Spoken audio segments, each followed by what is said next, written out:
We're just here in beautiful Portland, Oregon. We're in front of the Veterinary Mall on 5th and Morrison. And we're going to ask a few people about rights, about fairness, about respect, and see if there's people who align with their own ideas or ideals. So, I'm being served on all platforms. We're anti-ableist, pass the mic, and introduce all our people. And then we're going to start looking for conversations. All right? And while you're waiting, start thinking, if you're not vegan, start thinking about, what is it that keeps you from being vegan, and we'll start asking about that. So hold on to your thoughts and sort of just chat. I'm Enigma. You can find me on Instagram at genderless.enigma. Elvin and I are also at Liberation Now on Instagram there as well. Looking forward to hopefully reaching some open-minded Portlanders who can connect with their own ethics about animals. Ask them, is it fair for us to continue using my answer is no. Elvin, go by LV on Instagram. Also at Liberation Now. Yeah, beautiful day, like we said. Thought it was gonna rain. It's not raining, so it's be in our favor.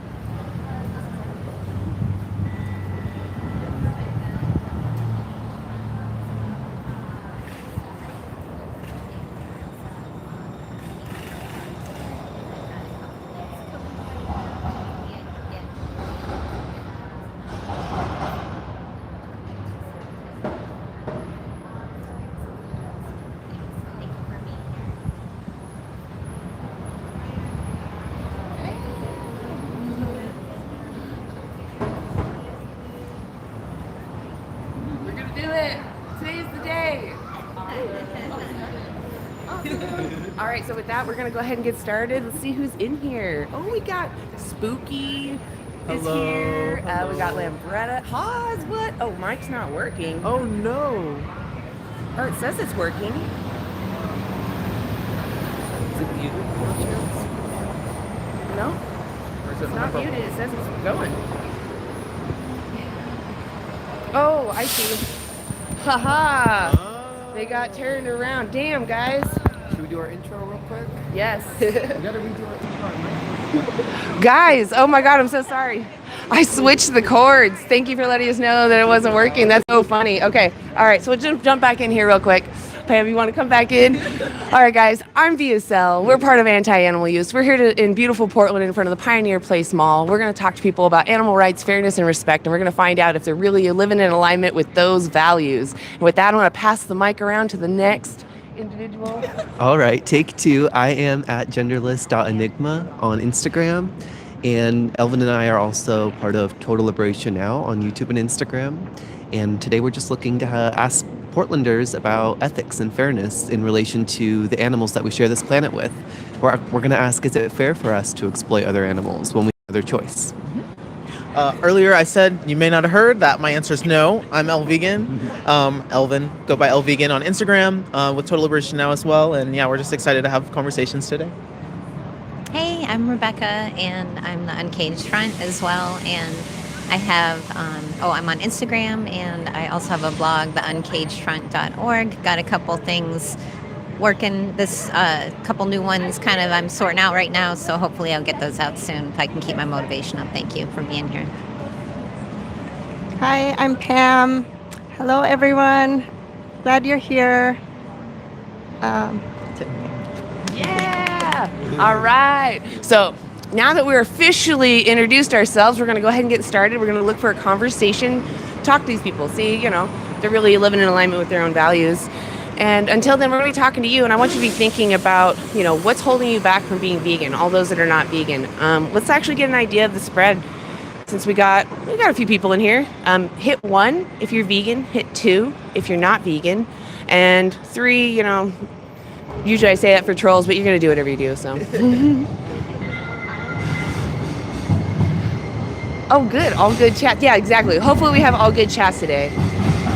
So we just had the vigil yesterday, and although you, the audience, didn't get to see the trucks, we did see many trucks earlier in the morning, and we did see them passing by us when we weren't live. Yeah, and the timing was also annoying. Oh, it was hella annoying. Like, they're so afraid of us just standing there to see the individuals that they will take another route. They will waste time and go further away and come around to avoid us. Like, that's what we learned. It's like, why are they so ashamed? What are they ashamed of? Like, if someone was picking fruit and I wanted to see the fruit in the back of the truck, I don't think the drivers would care that I'm looking. Yeah. So. I think it's just interesting because, if they thought the chickens weren't sentient or that they didn't deserve, better, they would be on our side. Exactly. So, Or they just, at least or at minimum, they wouldn't hide. care. They wouldn't hide Exactly. what they're doing. Yeah. Like, they know there's something wrong with what they're doing. They know it. So anyway, I did see that Spooky is in here, Lambretta. Hello. What's up, Hi, Martin? Daniel. Daniel! Okay, we've got a lot of vegans I see. A couple of non-vegans. Oh, hey, Lewis, what's up? Good to see you. Oh, hi. So yes, I do see a couple of non-vegans. Can you let us know? Like, keep it short because it's a chat. But if you could list your reasons for not being vegan, maybe we can address them. Maybe there's something you're misunderstanding that actually will make sense to you of why you should live in alignment with your own values of respecting others. Yeah. Because there's a lot of people have a lot of reasons on why, and we've heard a lot of them. So we're ready to tell you. And veganism is an ethical stance against the exploitation of other sentient beings. So we don't want to demand someone's enslavement, right? For just things that we can get those sources or those resources from other sources. We don't need to use someone. So that's what veganism is. So what's holding you back from living a life respecting other animals? I don't believe in killing animals just to kill, but on the other hand, if for food is tolerable. So then if you don't believe in taking someone's life just for the sake of taking their life, what is the difference between that and taking their life for sensory pleasure? Because there's nothing we need from animals that we can't get from other sources.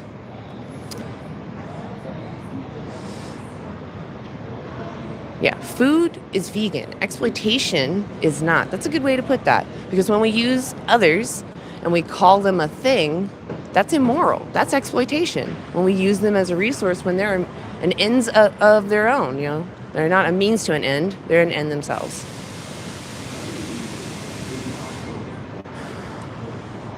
It's good to see all the happiness in there.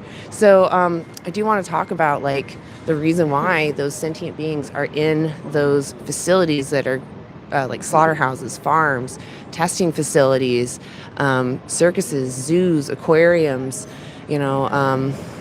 These individuals are only there because we demand that they be there. And when I say we, I don't mean me because I'm vegan. By being vegan, you opt out of that. You're no longer demanding that. That's one of the benefits of being vegan, is that you're no longer a hypocrite. The biggest reason or biggest benefit is actually your victims no longer suffer for you, and you don't have to feel that weird feeling of I really need this for myself, right? You'll know you're doing the right thing and not sacrificing your principles for someone else's, or sacrificing your principles to have pleasure, right?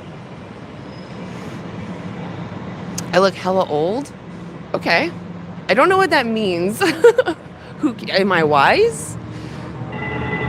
I don't agree with huge farming, but I like to hunt and fish for my food, natural food. All right, so what is the difference between someone enslaving someone and someone pew-pewing someone out in their home, right? Those are both morally apprehensible. So why is it okay in your mind to do those things to others, right? The deer, the whatever wild individual that you're taking down wanted to live. They didn't want to be pew-pewed. And you could choose something else. You don't need to pew-pew them. Plants are sentient. I agree that treatment of animals is terrible. We are supposed to be good stewards.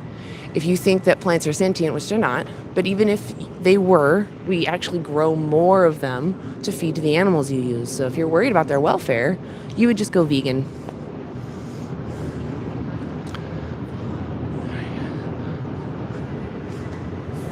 God put animals here for a reason. Yeah, for us to be stewards of them, to be friends with them, to socialize with them, not to abuse, exploit, or oppress them. Live free away from the government, back with Mother Nature. That's not what we're talking about. We're saying live whatever life you want to live. Just leave sentient beings out of it, right? You can do whatever you want. I don't care. Just leave sentient beings out of it. Hey, do you guys want to do an interview? Okay. What are you doing? Well, So we're talking about exploitation. Yeah. Did you want a card? You can look us up. All right, so if you scan that corner, you'll find our website. It also just has the website written next to it. Cool, thank you. Yeah, have a good day. Awesome. I appreciate people looking at resources. Being silly there. Hunt mushrooms, not animals. Exactly. Who said that? It just jumped on me. Ben! Oh my gosh, what's up, Ben? Thank you for being here. Vegan Anthem, I see you. Awesome. Another damn vegan. What's up? I was just watching your vigil footage and that truck that had the skins. Oh, and they're like hanging over the edge. That was terrible. Let's see. Morality factors your religious talk into an anti-human religion the same way against you. I do agree that especially when we say it's okay to use other animals, we're saying it's okay to violate someone based off arbitrary traits that they have no control over. Yeah, spooky. If God wanted horses to be ridden, they would have been born with saddles. They also wouldn't need to be broken, right? To ride a horse, for a horse to be a safe ride, they must be broken. Their spirit must be broken. They must know that they're the submissive one in the relationship so that they don't buck you off.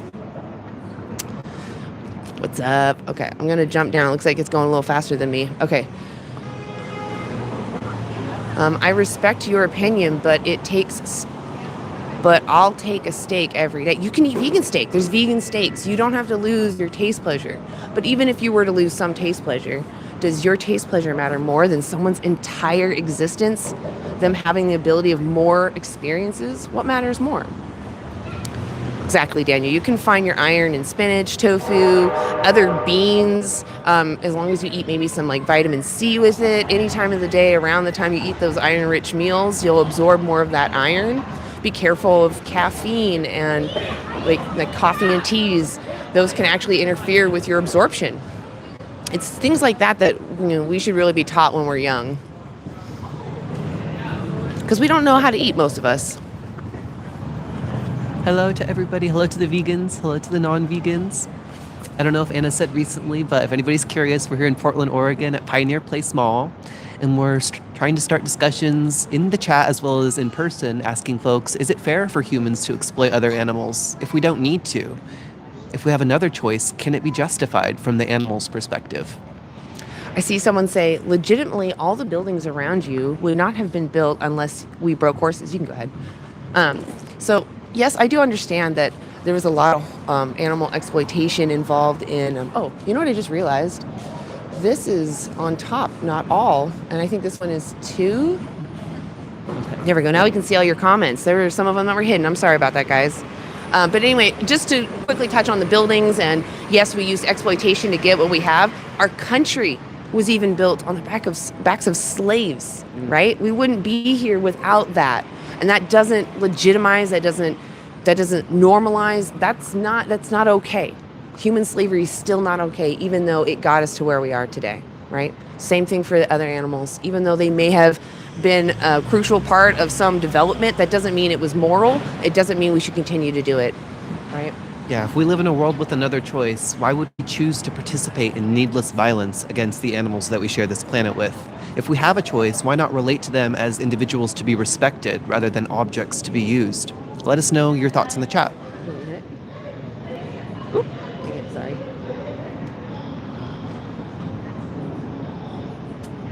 What episode of Portlandia is this? The vegan one. Thank you, Ian. I appreciate you taking out the noise. Hi, Ian. Let's see. Less than 3% of the transatlantic slave trade went to the USA. That doesn't change my point. Yeah, a lot of this still, was still built on the backs of slaves, so it doesn't matter what the percentage was. Europe built this country on the backs of slaves. Somebody says reptilians eat people. So is that justified, though? Yeah. Is it fair? Like, if you could prevent somebody from being predated upon by a wild animal, wouldn't you? Do you support somebody to use bear spray, or should they just offer themselves up? Do you think that animals deserve moral consideration? Why aren't you vegan? Genuine question. And if you want, you can directly answer Daniel, or you can just put it out in the chat. I'm sure we'll all just see it.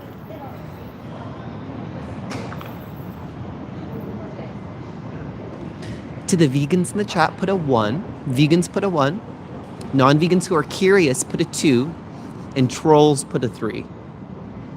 I want to get a sense of who's here in the live stream with us. Animals are animals, but animals are also people. And guess what? Humans are animals. Yeah, I think it all works imagine out. that. Okay. Seeing lots of vegans. I see a 4 too. What could that mean? To the person who put 4, leave another message in the chat and tell us what you mean by that.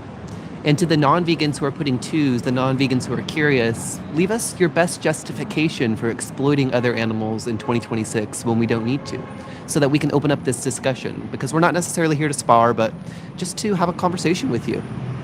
Oh, I see. So we're not saying that any one person is an animal or a group of people are animals. We're saying all humans are animals. All of us. Yeah. If it feels insulting to admit that humans are animals, that's because we've created this political construct of what animal is. And we've shoved marginalized humans and oppressed humans in that box. Yes, exactly. I'm sorry, I didn't mean to cut you off there.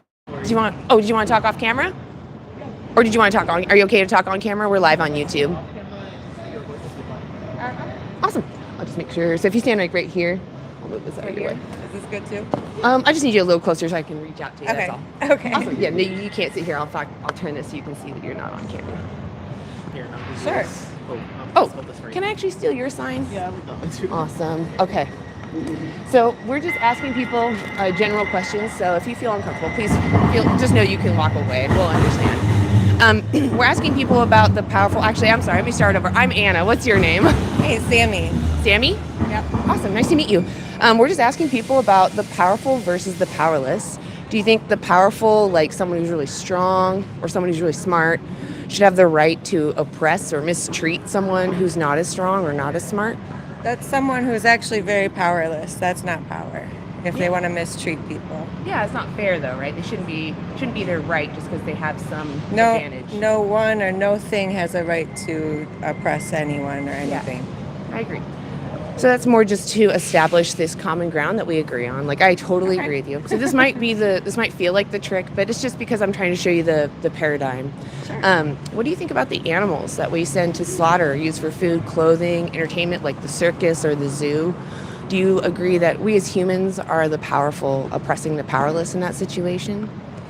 No, I actually just saw Guillermo del Toro's new Frankenstein, and he was talking about the scene where the wolves came in and like attacked the family that he was staying with. And he's like, even though there was never any hatred between them, it was inevitable that the wolves would attack the human, or the family that he was living with. So, I mean, there's certain dynamics that are just part of this planet, like to eat, to nourish yourself. Some animals are kept in our home as our friends and we love them dearly. And then some animals, are kept for like agricultural reasons. It doesn't mean that you necessarily have to participate in eating them. And now we've become so advanced, we're a first world country here in the United States, that we have other options that we can nourish ourselves too. Do you think that when we have access to things that are not sentient, that we can get all our resources from, that we should opt for those options instead of using animals? Yes, if you can afford it. So is there anything you can think of that's really expensive that a vegan would eat that makes their diet so expensive? I'm not completely familiar with the vegan diet. I know food in general is just really expensive right now. Okay, I was going to say, because the science actually tells us that currently a plant-based diet is 30% cheaper than most common diets. That's great to hear that. Yeah. So if you wanted to, I can give you a card too. It has all the resources on it.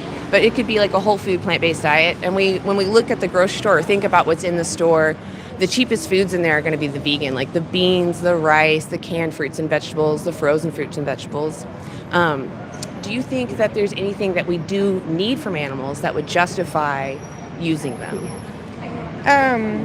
So recently I had a conversation with a young lady that said, she told me her father, when she was a little girl, told her to stop drinking the milk because it was causing her to start her period early. So at this point, I think that some of these, and I'm not a scientist, so, do your own research, Yeah, I'm okay? not a scientist either. Yeah, to anyone who's watching this, please, with everything, do your own research. But it seemed that some of those hormones were also being transferred to the young children that are drinking these milk products. I found some almond milk that I really enjoy. It's a good price. You can buy it in bulk. Some of these warehouse stores have them for a good deal, and you might like it too if you're worried about having hormones transferred to you. It's not really ideal for us anymore. Let's say that the hormone issue wasn't there. Would you say that it's okay then to consume milk? I don't know why you would. It's kind of yucky. Yeah, I agree. So I'll just run over real quick the inherent practices that have to go into dairy. Not the worst of the worst, just what has to happen, even on the nicest farms. So a cow is a mammal, and mammals only produce milk after they've given birth. Do you think that the cow decides to get pregnant, or do you think the farmer waits for the cow to get pregnant, or does the farmer decide she's going to get pregnant? That's interesting because, there's crossover with, things like that to, human trafficking. Yeah, exactly. Okay, and, there's just people that are on one end of these dynamics or the other, and it's just all really sad. It is. We have a lot of work to do, and, that's why we're out I'll here agree to with talk you. with I'll people. agree with you on that. Yeah. But it's sad to see anyone or anything oppressed in that way or used, for their labor, impregnated. Exactly. It's very disrespectful to the people doing it too. Yeah, It's not good exactly. for their soul, and karmically, it will come back to them eventually. Exactly, yeah. A lot of these people that are working in those industries are exploited themselves. They often can't find work in other ways. So it is a system that seems to be affecting not only the animals, but also human animals as well. Yeah. Do you know the word vegan at all? I have some friends that are vegan and vegetarian. I forget the difference between the two. I know some of them are really specific, like no egg or anything like that, or milk. And, I have friends that have dabbled with it, could do it for a long time, saw great benefits, also found some side effects that weren't great. So do what's good for you. Try to be nice to the people around you and try and be nice to the animals around you. I hope everybody has a good day. Bye. Oh, can I give you a card before you walk away? Yeah. So this actually has the list of all the foods you would need to get everything you need in a day. These are just whole foods, so you can get them anywhere in any store. Yeah. Just somebody that can learn. Oh, I've got lots of them. I want everyone to have access to this resource. So if you could take it, that would be great, or give it to one of your friends possibly. So what's They know this. They're very educated. so Thank you. well, I really encourage you to take it because I want you to think about Thank the you for your victims. time. Are you vegan? I am more pescatarian. Do you think that fish care about what happens to themselves? I'm sure that fish do care about a lot of things, but they have very simple nervous systems. Do you need to use them? I'm sorry, is this a trick question? No. I offered to give you some of my time Yeah, today. so- Please don't be But rude I to want me. you, I don't care if you And disrespect me. I want you to respect the animals. It's not guilt. This If you're is not feeling nice guilt, to- it's your own feelings that you Okay. recognize that No, the no, fish no, no. feel and that they This is deserve to not live. nice what So you're if you want to actually having a nice respect others, conversation and then don't you pull got them out of their... Can you argumentative. tell me why you Let's use see fish? how long Tell me how nice You're it is gonna to be use out fish. in this corner today with If you're your going to friends. talk to me, I'm going to keep talking back at you. The fish care about what happens to themselves. They suffocate and suffer for literally minutes for you to get 15 minutes of taste pleasure. I want you to remember that they care and they ask why you do it when you can eat plants. I want you to walk with that guilt because that's your own guilt. You made that guilt. It's honest. You should react to it. You need to act on it. You are a good person. Act like it. Yes. Hello to the chat. We're here in Portland, Oregon at Pioneer Place Mall. For anybody who's curious, we're asking folks about animals and ethics. Could it be ethical to exploit or use other animals when we don't need to? Is it ethical to attend the aquarium where they have the animals trapped in tanks when you could watch a nature documentary instead? Is it justified to pick up the pig's flesh at the grocery store when you could pick up a bag of beans or some tofu or lentils or our mock meat? What justifies needless violence towards our animal relatives that we share this planet with? Leave your thoughts in the chat and I'll get back to you. Somebody says animals eat other animals. This is true for some animals. Of course, there are so many herbivores on this planet. But for those who do eat other animals, they live in a situation of survival and necessity. Unlike you, they don't have access to a grocery store or a farmer's market, and they can't choose to boycott animal exploitation. They don't have another choice, but you do. So that's the distinction. I'm going to ask the vegans to put a 1 in the chat. Vegans put a 1. Non-vegans who are curious and open to the conversation put a 2. And trolls put a 3. I just want to get a sense of who's here in the audience. Somebody says we are animals. That's very true. What do you mean by that? Humans are animals, definitely. I'm seeing some 3s. I see some trolls. Thank y'all for keeping us boosted in the algorithm. I'm seeing the vegans. Highland Bretta Barnes, I see you. To the non-vegans, I'm going to ask you to put your best justification for using or exploiting other animals in 2026. Put it in the chat and I'll get back to you. Somebody's complimenting the pink mic. Isn't it beautiful? Somebody says, is this a joke? No, the exploitation and oppression of other animals is not a joke. We're here to stand up against it and talk to people about their own ethics. Is it fair to exploit other animals when we don't need to? Is it fair to slit an animal's throat when we have another option? Somebody says, your white ancestors used to feed humans to alligators, babies at that. How dare you? I'm an indigenous person, so I'm not sure what you're getting at here. And if my ancestors did something, what would make it justified for me to do that? We have to ask ourselves, what about our modern context? For instance, many of my indigenous ancestors, they did use animals within a subsistence and survival situation. But as an indigenous person today, I have the option to exercise autonomy, and I get to say and decide myself how my indigenous ethics are implemented in a situation where I don't need to use my animal relatives. If I don't need to use them and treat them as objects in this context, why would I? I find it a restoration and reclamation of my traditional values to not use animals if I have that option today. All right, I'm going to ask everybody in the chat to keep double tapping the screen. Please share the live. We want to get a bigger audience here so we can have a broader discussion. Somebody says animals are delicious. So does the pleasure you get from consuming the flesh or secretions of other animals, does it justify the consequence to the animal? Does it justify all of their suffering and the stealing of their life from them? Is your pleasure more important than their entire life? That's the question. Let's see, somebody says beef is good. So you're talking about cow flesh in this instance, but do you think 15 minutes of taste pleasure that you get from consuming cow's flesh, does that justify the suffering and the taking of life that is needed to put that on your plate? These are the questions we're asking. Is needless violence towards animals justified? What do you think? Everyone who's here, please keep double tapping that screen and sharing the live. Somebody says we are omnivores. So this is getting at the idea that we have the option to use other animals. We can process animal flesh and secretions and thrive, but we can also not eat animal flesh and secretions and thrive. So it's just a choice that we have. And if we can choose to be nonviolent, why wouldn't we? Somebody says, answer my question. So the chat moves quickly, and some of these questions require a minute for me to explain my counter-argument. So just paste your message again in the chat, and I might get to it this time. Somebody says, have you ever had a barbecue smoked brisket? I did before I connected with the consequences of that action.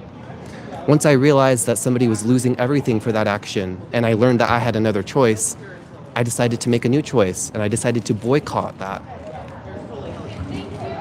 Somebody says food chain. So this is getting at the idea of might makes right, that because humans can kill and use other animals, that we should. But just because we can be violent to other animals, does that mean that we should be? To anybody who's joined more recently, I see some people are joining. We're here in Portland, Oregon. We're at Pioneer Place Mall. And we're talking to people about animals and ethics. Most everybody here agrees that humans should be liberated from systems of oppression. But should we also include the animals that we share this planet with within our liberatory scope? Should we also combine human liberation movements with a robust movement for animal liberation? Somebody says, what do you know about farming? I know a bit about farming, so if you have a specific question about it, I might be able to bring some insight. Let me know. Leave another message in the chat. Hi, Daniel, I see you. Somebody says, I eat animals. We're not necessarily here to talk about what is. I understand that you may eat animals right now, but what justifies continuing to exploit and eat animals in the future if you don't need to? What would justify eating a dog, for instance, when you don't need to? If there isn't a justification, what's the difference between a dog and a fish or a dog and a pig that makes it okay to exploit and use the pig or the fish, but not okay to do the same thing to a dog? Name the distinction between the animals in the chat so that we can open up this discussion. I'm going to ask everyone to continue double tapping that screen and sharing the live. Somebody says life needs to consume other life. So there are some life forms that do require killing others to survive. But you and me, we shop at a grocery store, we shop at a farmer's market, or we can grow our own food. And if we have that option, if we can not participate in this system of violence towards our animal relatives that we share this planet with, why wouldn't we? That's the question we're posing. Why wouldn't we make that change? Somebody says, really comparing a dog to a fish? Absolutely. What's the difference between a dog and a fish that justifies objectifying the fish, but not the dog? I want to hear it. They feel pain, they suffer, fish make friends, they enjoy spending time around certain other fish and not others. They'll play. They want to continue their next day. That's certain. Oh, so they say that vegans are hypocrites because when it comes to treating Christians with love and respect, you tell them to go get fucked. Where did you come up with that? Yeah. Where did vegans say that? We're not disrespectful and we're accepting of people that don't harm others.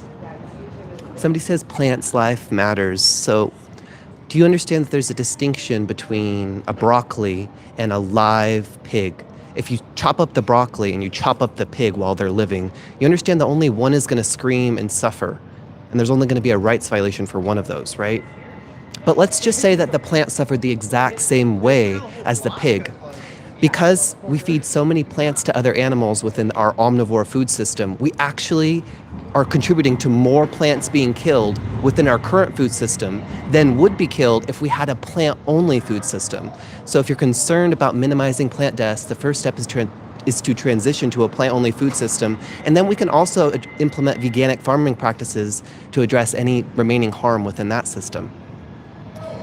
So we're in Portland, Oregon right now at the Pioneer Place, front of the mall. Somebody asked where we were at, so just giving you an update. Yeah, for those curious, we're just talking to folks about animal ethics. Somebody says, what are your thoughts on cultures being heavily reliant on hunting, such as Native Americans? So what you're doing is you're creating a monolith out of indigenous peoples when you say that.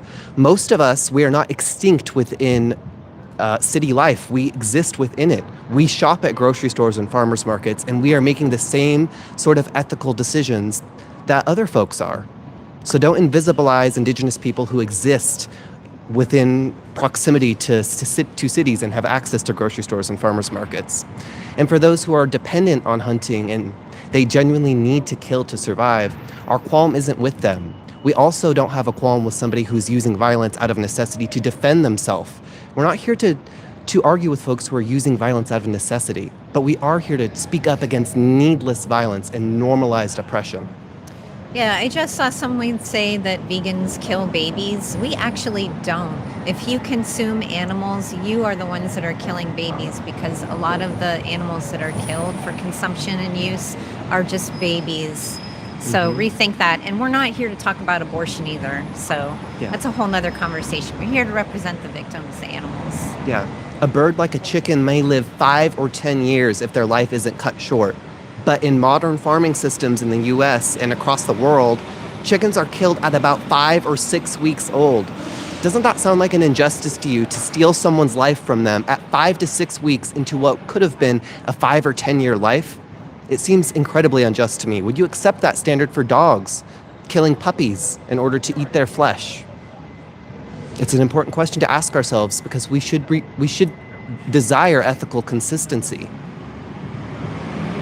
No, we're not not self-righteous. You have to ask yourself if you believe in nonviolence. If you think if you believe in violence, we believe in nonviolence, you know? So, wow, you just got me thrown off. Yeah, Sorry. the chat moves pretty quick. Somebody Yeah. said, "Is there an ethical way to eat animal flesh?" And only in a situation of dire necessity could you find justification for it. It would still be horrible from the victim's perspective to kill them, to steal their life from them. But in an extreme survival situation, you might find justification to do so. But we're asking people in Portland who shop at farmers markets, grocery stores, they may grow their own food, they have another option. So the violence for them isn't out of necessity, it's needless. Yeah. Is needless violence towards animals justified is the better question. Yeah. Even when I lived in a really small town in South Carolina, like last year, I found a way to be vegan. So you can be vegan wherever you want to be. As long as you have the grocery stores near you, you can make choices. You just move your hand away from the animal product. There's plenty of great, really good things to eat. Yeah. Yeah. Anybody can be vegan. Everybody can be vegan because it's a mindset against exploitation. There might be some folks who are in an extreme survival situation. Maybe they find themselves in the middle of the woods and they don't have anything else to eat. They could still have a mindset against exploitation and have to, unfortunately, cross their own principles in order to survive. But we're still talking about a mindset. That person could still be vegan, but they're just forced into a hard, unfortunate situation that they don't want to be in. But for everybody who's here in the chat, y'all have TikTok, y'all have access to grocery stores and farmers markets, and you aren't in that situation of survival or necessity. So for us, what's our justification for objectifying the animals that we share this planet with? What's our justification here in Portland? Yeah. It's not necessary. So it becomes gratuitous and disgusting and a really harmful thing to do to other sentient beings. So, yeah, when we have the choice, we have to exercise that choice not to hurt others. Yeah, with power comes responsibility. I'm going to ask everyone who's here to keep double tapping that screen and sharing the live. We want to increase the reach. And I'm going to have the vegans put a 1 in the chat. Vegans put a 1. Non-vegans who are curious and open-minded put a 2. And trolls put a 3. This is just to get a sense of who's here in the live stream with us. And to the non-vegans, put your best justification for using other animals in the chat so that Rebecca and I can get back to you. We're live on YouTube. Anyone want to share their opinions? I'm seeing lots of 2s, seeing some 3s. I see some vegans. What are your thoughts? Okay, so here's something someone said. When some animals are not harvested, the population grows too large in certain areas. There are also invasive species that need to be harvested to save indigenous species. What about those animals? This is a big question. Yeah. So humans could also be considered to be overpopulated in this world. There are many people who make this claim, but we don't seek violent means to check the human population. So we should be using compassionate means, maybe contraceptive for deer or pig populations that, because of human actions, have spiraled. Because it was our fault to begin with, we should use compassionate, nonviolent means to address that issue. And in relation to the question about invasive species that need to be harvested to save indigenous species, what about those animals? We're honestly trying to challenge this narrative of invasive species. It's kind of based on this idea that there are certain animals or certain humans or plants that belong and certain ones that don't. If there are certain consequences of a particular plant, we can talk about that and we can address it specifically, but I'm not sure what you mean by this lump category of invasive species. Yeah. Humans are really the most invasive species, if you ask me. But we shouldn't violate individual humans for that reason. No, we don't do that either.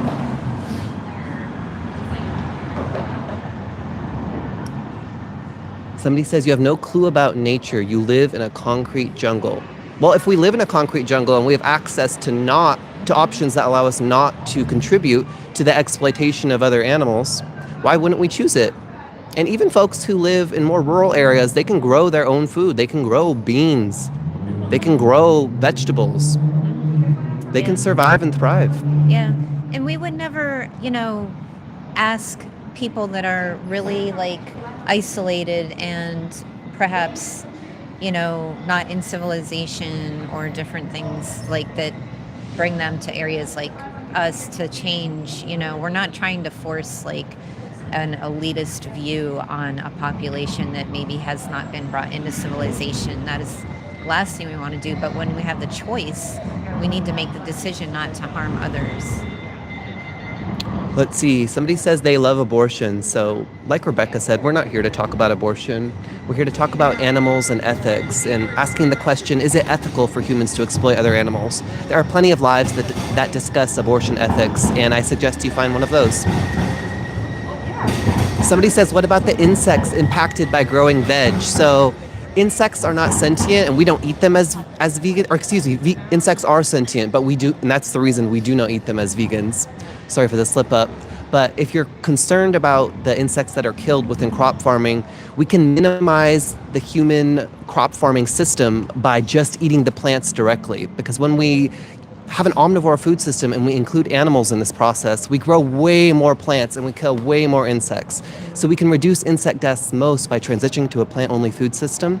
And even then, we can also implement veganic farming principles from there to further address those insect deaths, because they do matter. Insects are sentient.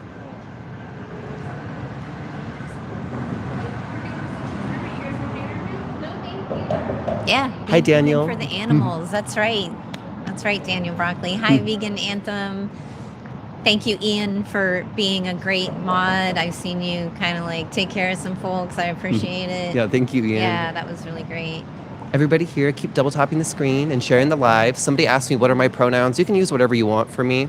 I don't really mind. Just don't try to be a nasty person. We're here to open up a conversation and be kind to y'all, and we hope that that is returned back. We're not necessarily here to spar or argue with anybody, but we're here to open up a discussion and ask you, is it justified to oppress other animals if we have another choice? Somebody says, save the mosquitoes, cockroaches, and spiders. So if a mosquito is landed on you and you've determined that they're about to harm you and violate you, bite you to suck your blood, you can defend yourself. We're not necessarily here to defend parasites who are actively violating your body. You should defend yourself. Somebody says, hey, this looks like Portland. Yes, this is Portland. We're here in Portland, Oregon. It's a nice day. The forecast showed some rain, but it's been dry so far, so we're grateful for that. And we're here at Pioneer Place Mall. Somebody said something like we were pushing our morals on others. No, in fact, if you are consuming animals and using animals, then you are the one pushing your morals and your values upon vulnerable sentient beings that aren't able to defend themselves just because they're different than you are. So check yourself. Well said. Everybody here, keep double tapping that screen and sharing the live. Somebody says, I will stop eating meat when you guys eat a piece of chicken. So we would never eat a bit of a bird. Why would we do that? And why would us doing that be contingent on you stopping? Like, why? You should just stop the violence. Somebody says you have not addressed something you said before. One second, I'm trying to find your comment. Somebody says, that was a crazy take about the mosquito. Do you think that we should just allow people to have their blood sucked by bugs? Why not defend yourself? I don't understand what could possibly be in contention about what I said there.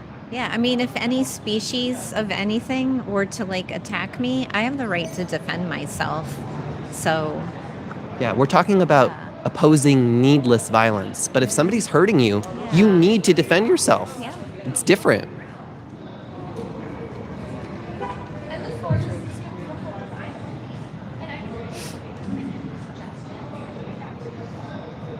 You're sick of gays trying to compete with women. I'm not sure what gave you that impression, but I hope you get some help. I'm not sure where that came from. A lot of off-topic comments in here. Yeah.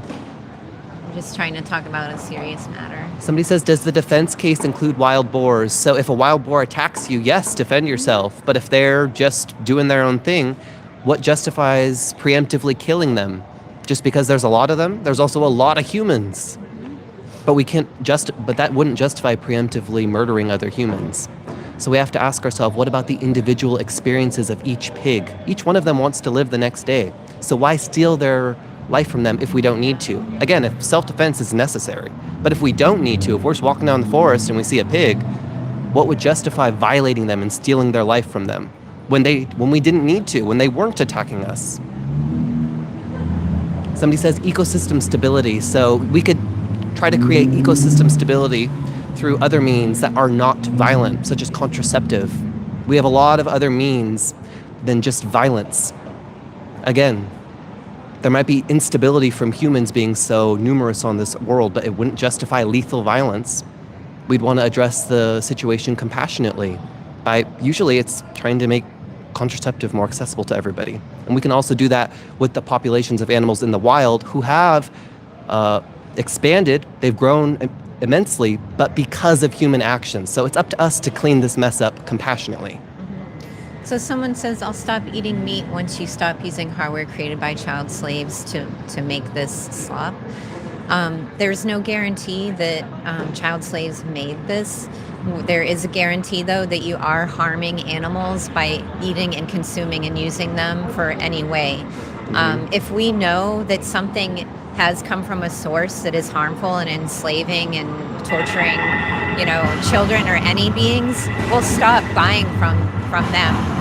There's certain stores I don't go to because they're unethical. So I try and do everything I can, and we do try and research everything. Yeah, you can build a mic without human exploitation or animal exploitation, but you can't produce animal flesh or secretions without exploitation.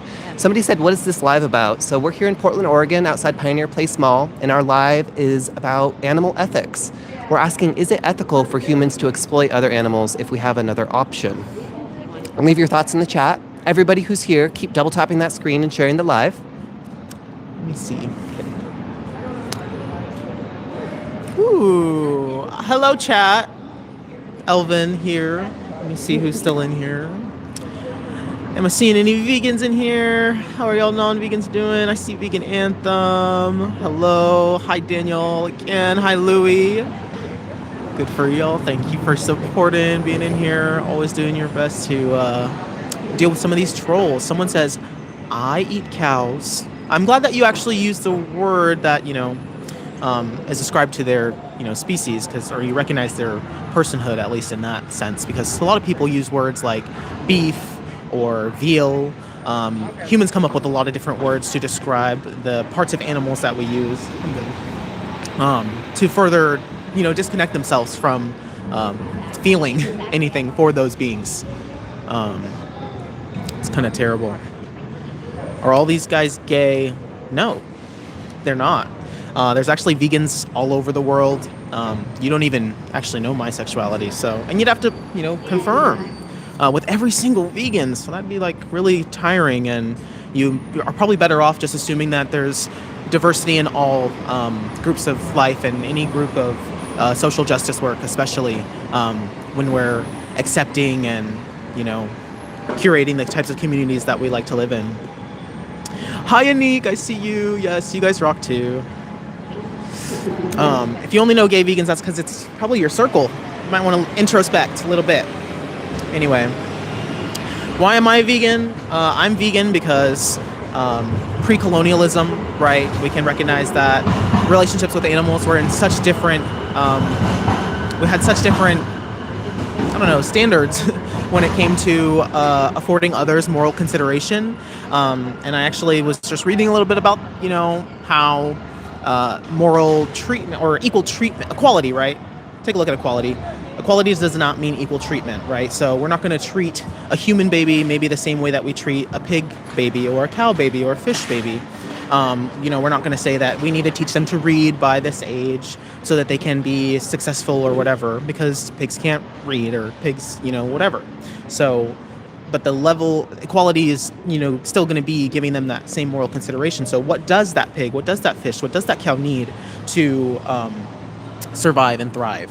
And definitely eating them or exploiting them is definitely not something that they need. So you are putting your own interests before theirs, which is going to be speciesism, right? Using your own species as a reason for putting your benefits or your species' benefit over the benefit of another species. Someone says empty-headed. Y'all are funny. Like, if I'm saying words you don't understand, it's probably just because we're on different levels of understanding. I can, maybe explain it a little more simple if needed, but that's honestly as simple as it gets. Your species are dangerous to us. Yes. Human species is dangerous, honestly, to a lot of other species. We cause a lot of harm on this planet. And you really need to think about the idea that one species is holding this dominant position over the entire earth. We're affecting everybody. Someone says, a little triggered. I honestly can't get triggered when we're here because, get that person out of here. They're just being racist. They're referring to a different race as a species. That's kind of disgusting. And if you really want to get into it, the animalization of humans coincides with the oppressive systems that allow us to oppress each other in general. So let's see here. I'm still confused about why names of vegan foods are called vegan chicken and beef. Well, actually, there's actually a push to go away from that, right? Because we should just call things what they are. We shouldn't have to maybe say, oh, this is vegan chicken or this is vegan beef. It might be more actually respectful, in my opinion, to say, just what it is. It's mushroom, or it's a shiitake steak, or actually they don't use that type of mushroom for that steak, but you get my point. So what can you take for protein? You can get protein from so many plants. All plants have protein. You can just eat a plant-based diet. If you eat enough plants, you get enough protein. It's really as simple as that. Why is the mic pink? It's just pink for fun. Where do you come from? I come from the U.S. I don't really know. My ancestors are indigenous to Polynesia and Africa. However, they were carted here against their will, at least my black ancestors. So, and that was oppressive. So just like how we oppress animals, right? And do things to them against their will. You definitely get proteins for only one place. I get proteins from so many different places. It's insane. There's so many plants. Chicken and beef are amazing. Why should taste pleasure justify the harms that we put onto other animals and other species, right? Because the atrocities are so insane. You can't seriously think it's ethical to breed and slaughter millions of beings for something as simple as food, right? And then that's just one part that vegans are against. Vegans are also against the exploitation. That's literally the main part. So it's the zoos, the unfair use, the oppressive habits. That's exactly what we're against. Have you ever eaten meat? I have. I was not vegan my whole life, obviously. I've been only vegan for a year, but I was raised to assume that animals didn't have feelings. I thought bugs didn't care about their life, and they're all on a hive mind or something like that. But it wasn't true. I found out that we have the Cambridge Declaration of Independence. We have unfortunate studies that people have done on animals that have proved that they do feel pain, that they care, and that they have interests. It's really just that simple. Someone says, you trend follower. It's interesting to say that, veganism is the trend when they're actually only 1% of the population, right? If people were going vegan trying to follow a trend, they'd be kind of antithetical. Your ancestors are the ones who sold your people into slavery. It doesn't matter, right? So whoever it was, right, selling slaves of whatever they looked like. What vegans say is it doesn't matter what you look like, how you think, your cognitive ability, basically, your intelligence, your abilities in general, right? Because ability does not equal the right to take advantage of somebody else, right? Animals feel pain, so what? I am not arguing for animal cruelty, but eating them is normal. See, but that's what I'm saying. You say animals feel pain, so what? Eating them is normal. I'm telling you, it's not normal to eat people who feel pain, right? You're recognizing that these animals are having an experience, and then you're saying, okay, I'm going to end this experience so that I can sustain myself, right? And you have to realize that you have to have a reason for that. You can't just say it's no big deal. you at least have to have a justification. Like, so you can say, oh, I really had to, I was in desperate need. I'm literally living off of my environment around me, right? And so I have no other choice except for to take this animal's life and nourish myself. But a lot of us are not in that situation. In fact, many of you, I'm sure the people who are watching this, are not in that situation. We have a grocery store we can go to buy food. We can go to a farmer's market. We can learn about agriculture ourselves and start farming our own plants. Like, it's not that complicated. You need animal protein to have modern levels of brain power of which you are clearly deprived.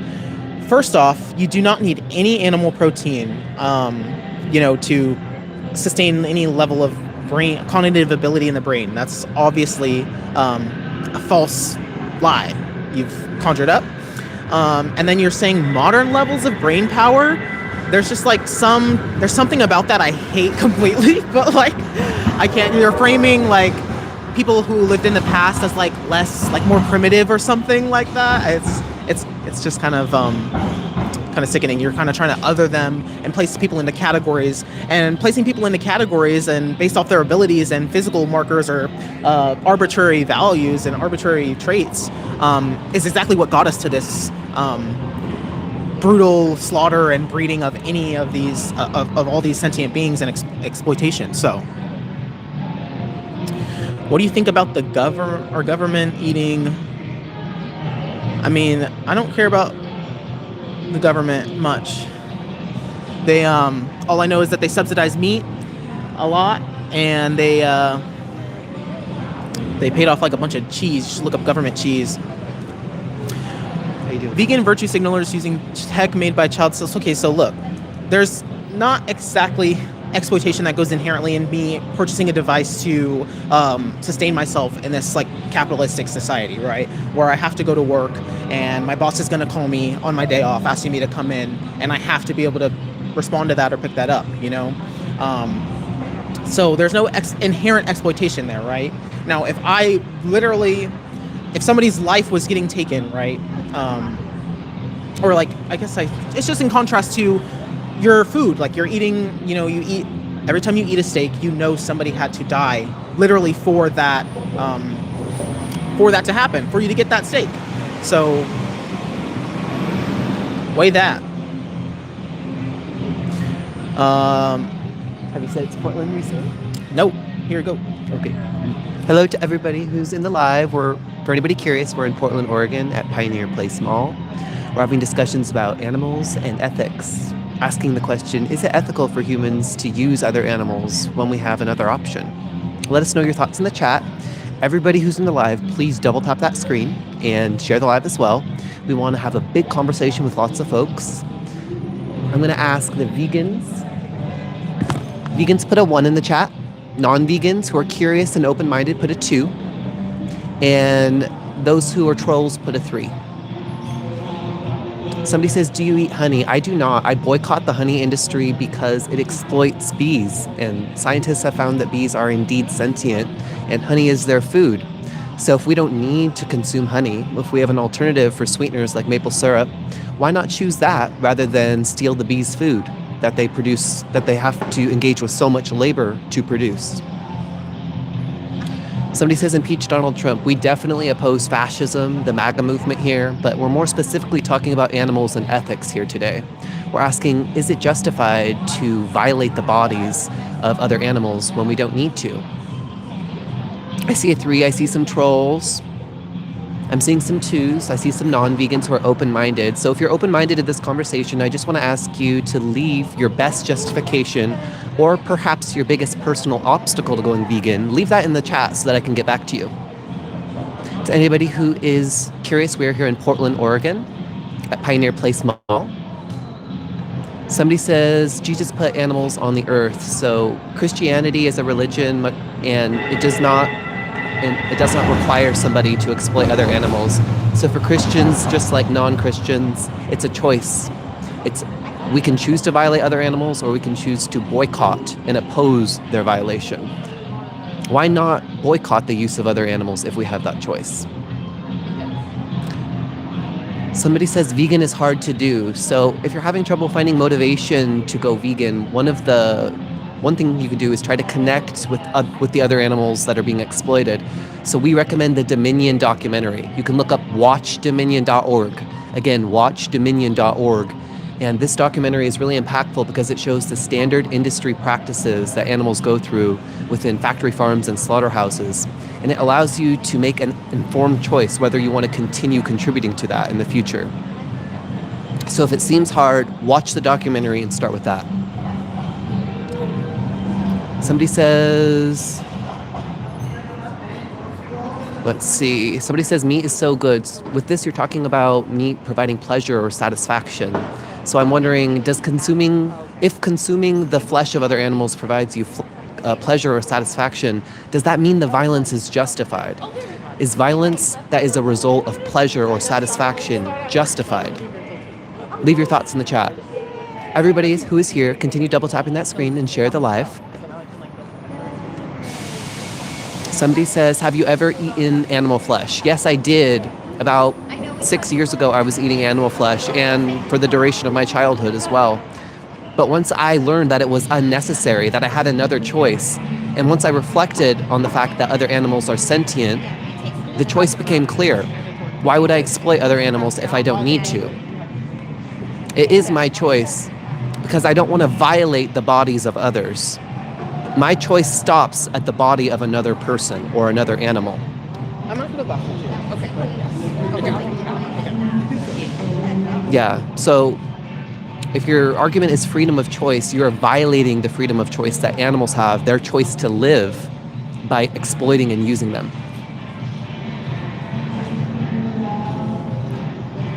Let's see. Do you preach veganism to your family who raised you or just strangers on the internet? I try to have discussions about animals with all types of folks. I'm not sure what your point is. Elaborate.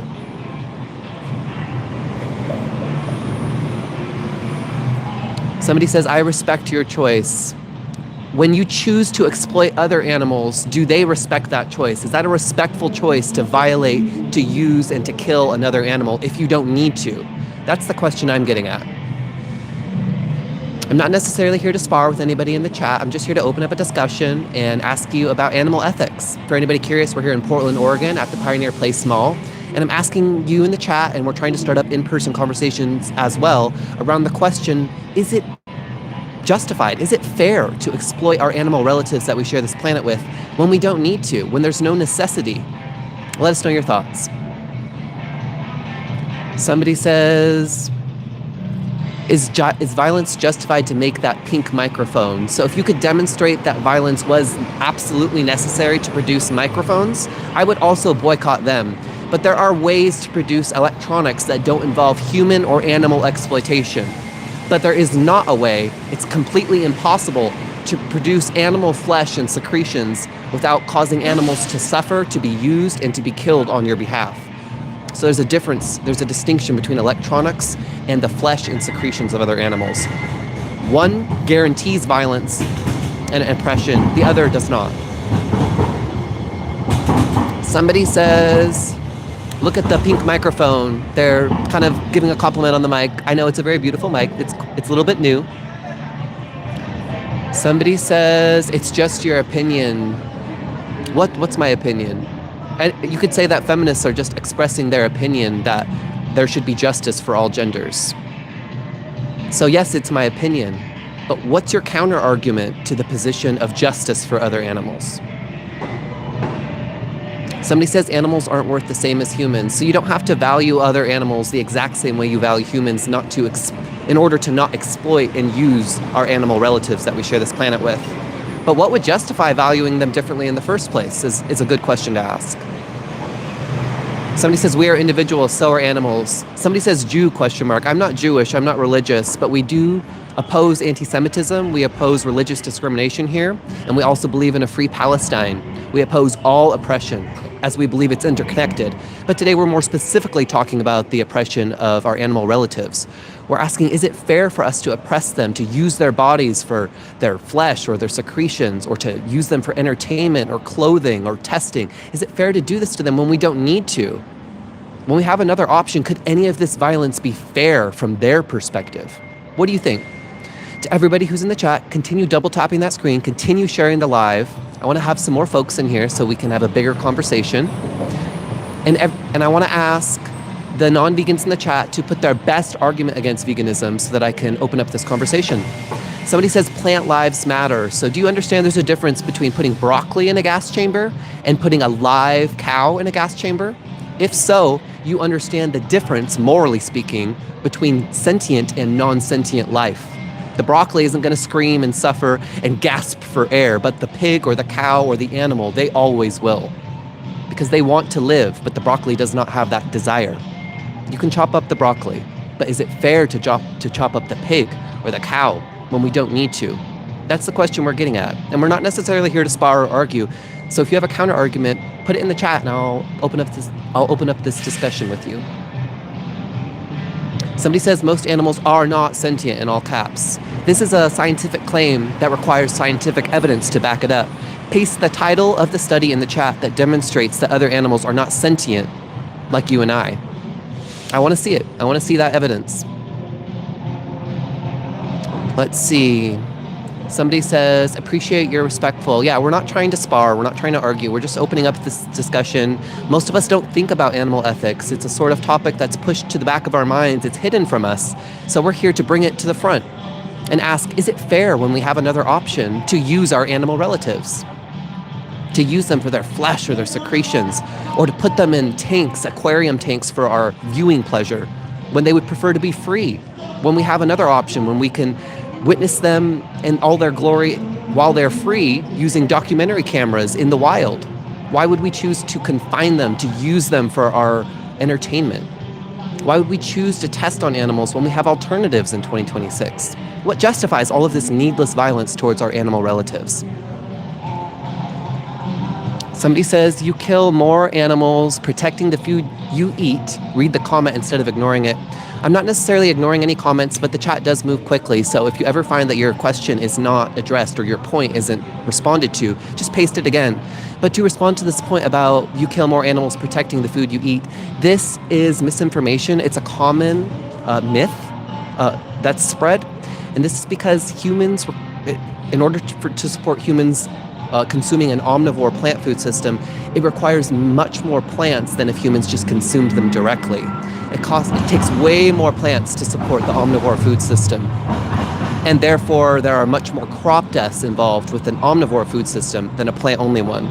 If you want to see the evidence for this, there's a study called, quote, Reducing Food's Environmental Impact Through Producers and Consumers, unquote. It's by Joseph Poore, and he showed that a plant-only food system would reduce total crop production by 75%. So we could reduce crop deaths by 75% by transitioning to a plant-only food system. And if there's still some that remain, we can also implement veganic farming principles within plant agriculture to address any remaining accidental harm or crop deaths that happen there. We should oppose it all. We can. And why wouldn't we if we have that option?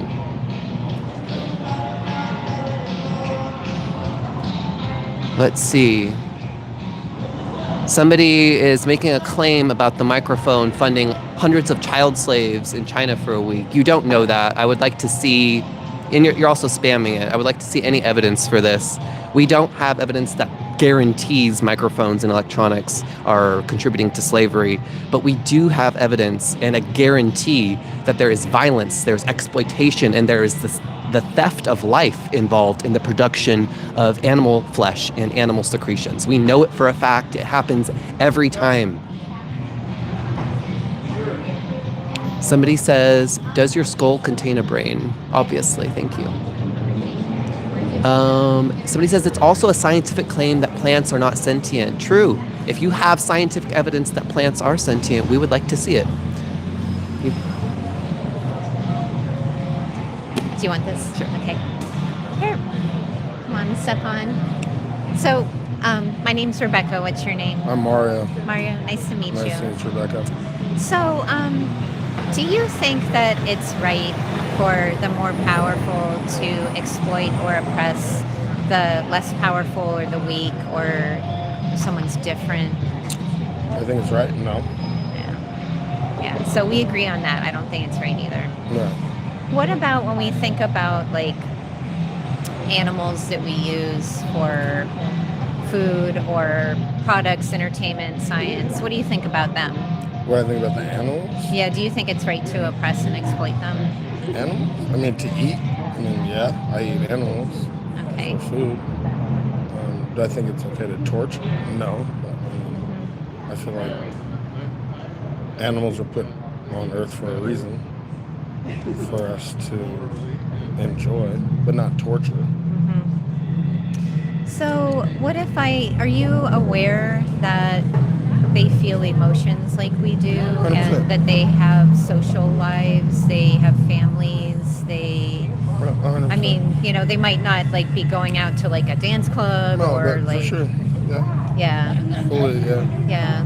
So, you said that you didn't think it was right to torture them. No. But what do you think that happens to them when they're brought into the world to become your food? What do you mean by that?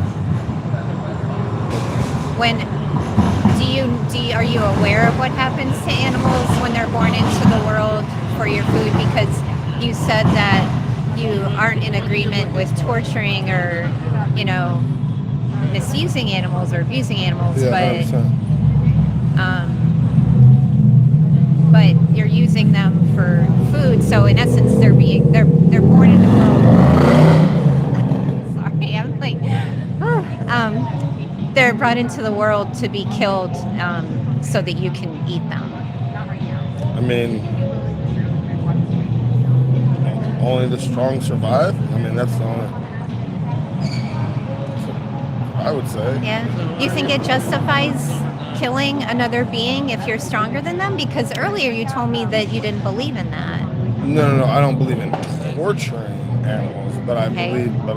definitely believe in. I eat animals. And do I think that it's right to do like lab tests and shit like that? No, but to enjoy a lamb, goat, chicken, turkey, 100%. Okay. So are you aware though of what happens to the animals when they're brought into the world? Like a lot of times, like pigs, for instance, you know, when they're piglets, they have their teeth removed without anesthesia. They have their testicles cut off without anesthesia. Their tails cut off. That's standard practice, and that's 99% of they're in that system. So it's likely that you are consuming animals that have been misused before they even get to the slaughterhouse for you. Possibly. I mean, but kind of like out of sight, out of mind. You know what I mean? What did you say? I'm sorry, I didn't hear you. Out of sight, out of mind. Like if I have a steak on my plate, I'm not thinking about how that steak got on my plate. I'm just enjoying the steak. Yeah. Right? Do you think that you'd be willing to look at some information? Like we have a 3-minute video on our website that shows what animals go through, so that you would be more aware? I mean, I'm aware, but like I said, it's like out of sight, out of mind. Like I'm gonna enjoy my steak. I'm gonna enjoy my chicken. You don't want to know like that they were killed inhumanely, right? But so, what can you do? I'm still gonna enjoy my chicken, steak, and turkey. So, have you ever heard of the term speciesism? No, I haven't. No. What is that? So, it's the belief that humans are superior to other species just by being human.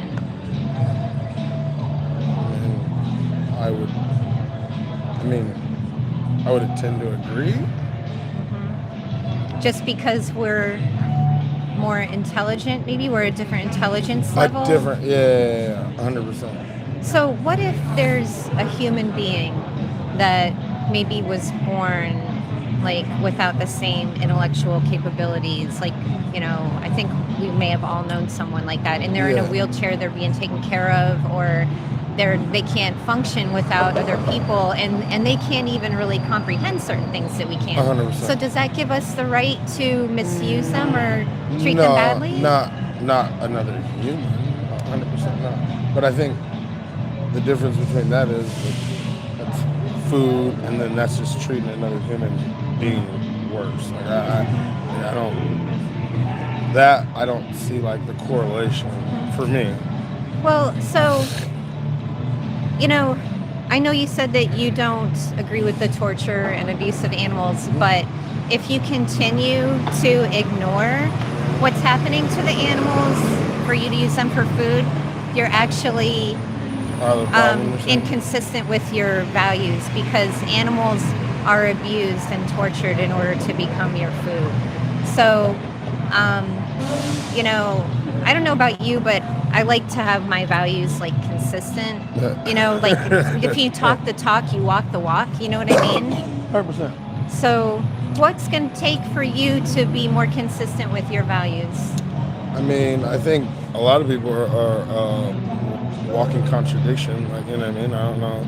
Like lipstick or eyeliner. This is not tested on animals. It's vegan. Is it? Yeah, it is.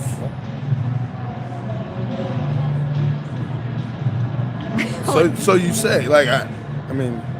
All right, I'm going to give you a card because you don't believe me, and I'm somebody that lives by my values. And if you want to learn more, you're welcome to. We're anti-animal use advocacy. I don't come out here to make money. I don't come out here to lie to people. I live by my values, and if that, I feel like maybe it threatens you a little bit. Yeah, because I live by my values, and so then you started pointing a finger at me like I don't live by my values because you're pointing out my lipstick and my makeup. So, I mean, I don't know. So you say. So I say. So I'm done. All right, have a good day. Thank you. Awesome. Appreciate y'all. Please, do you want, here, go talk to somebody, and that way you can debrief or whatever you need to do. Sorry, I'm like brain melted right now. Oh my gosh, you guys, I haven't had my full rest, I guess. Just kind of, hey, are you okay to be live on YouTube? We're just asking about fairness and the powerful versus the powerless. Okay, yeah, we'll be here till 2. Put this over here so people can see. Come talk to me. We're doing a social experiment live on YouTube. I am VSL. Man, this wind is starting to beat us. Thank you. Yeah, that'll work. Maybe I will move this. I just want people to see this sign as well. But the wind is damn mean. Maybe I can use this like this. Maybe I can stick it under there. That looks good. That's good enough. Sorry, guys. The wind knocked over our signs. There's zero sufficient evidence that plants are sentient. Yeah, that's true. Plants are not sentient. The powerless should submit to the powerful. That sounds like you're recognizing you have no argument against us and you're just being a troll. Someone said that they would call in or FaceTime, and I actually love that idea. I've always wanted to try to get some, because I've seen them call in YouTubers, although it's very, I don't know, it's hard to set up, but there's TikTok lives that VSL does, or I think Grass-Fed Human, Nick, who's with Anti-Animal Use, will do some too, maybe next week, Thursday, and you can always go in on there and talk to them about why you're not vegan. So there's other, and there's always other vegan lives, just look at someone in the chat. They all go the live. 40-year-old vegan right there. I see you, Yeah, David. exactly. He was actually just live yesterday. I'm sure he'll be live tomorrow, or at least sometime in the next few days. He goes to slaughterhouses, and he also does outreach, and he'll just talk to the chat. Yeah. Let's see. So let's actually get an idea of who's in here. I do see the chat kind of flying. If you're vegan, put a 1. If you're not vegan, put a 2. And if you're a troll, do whatever you're going to do, because that's just what you're going to do. I'm pro steak and red snapper and chicken. You mean you're pro saving a cow's life, a fish's life, and a chicken's life? Or do you mean you're pro stealing life from someone who wanted to live? Okay, we've got a spread in here.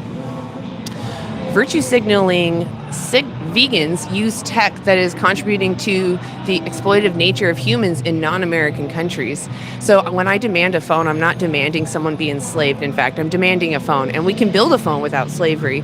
When you demand animal products, you're literally demanding someone's exploitation, their direct exploitation. You're saying that individual, steal their muscle. I want to lick it. Right? You have to exploit that individual to get their muscle because you can't ask them. They can't communicate with you, right? They can't fully understand what they would be committing to, even if they could say yes. So you have to exploit someone to use animal products. It's inevitable. It's inherent in animal farming, animal use in like studying. Like I'm sure many of you have seen the Ridgefield Beagles that were rescued, right? I'm sure you saw those dogs and said, yes, rescue those dogs. What is the morally relevant difference between those dogs at Ridgeland and the chickens, fish, cows, pigs, turkeys, goats, etc. that you use, for other purposes? They've spammed the same thing over and over. Yes, that's true. I do have, I don't know if Ian is there. I do have a couple mods though. So mods, if you could please keep an eye out. I'm sure you are. I just jumped in, so I haven't been watching the chat. Dog meat lover here. You should go to Elwood's Organic Dog Meat. Check out their page. Pretty transparent on what they do with their meat dogs.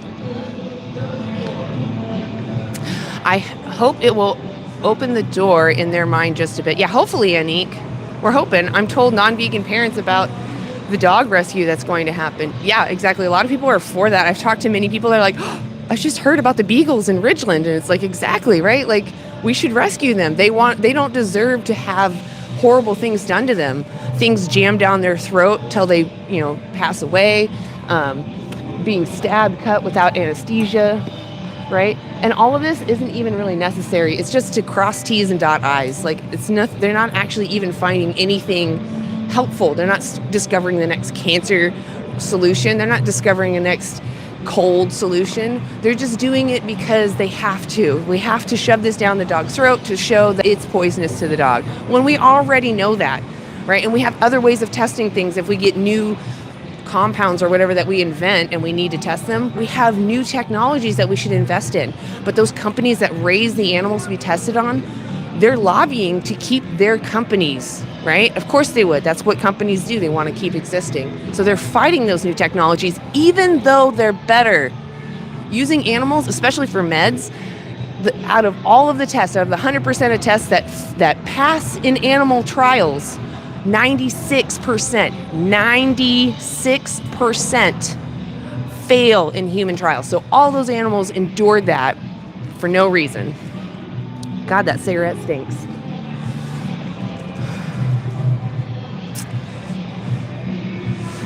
Yeah, so again, if we can stop testing on other animals, we should, right?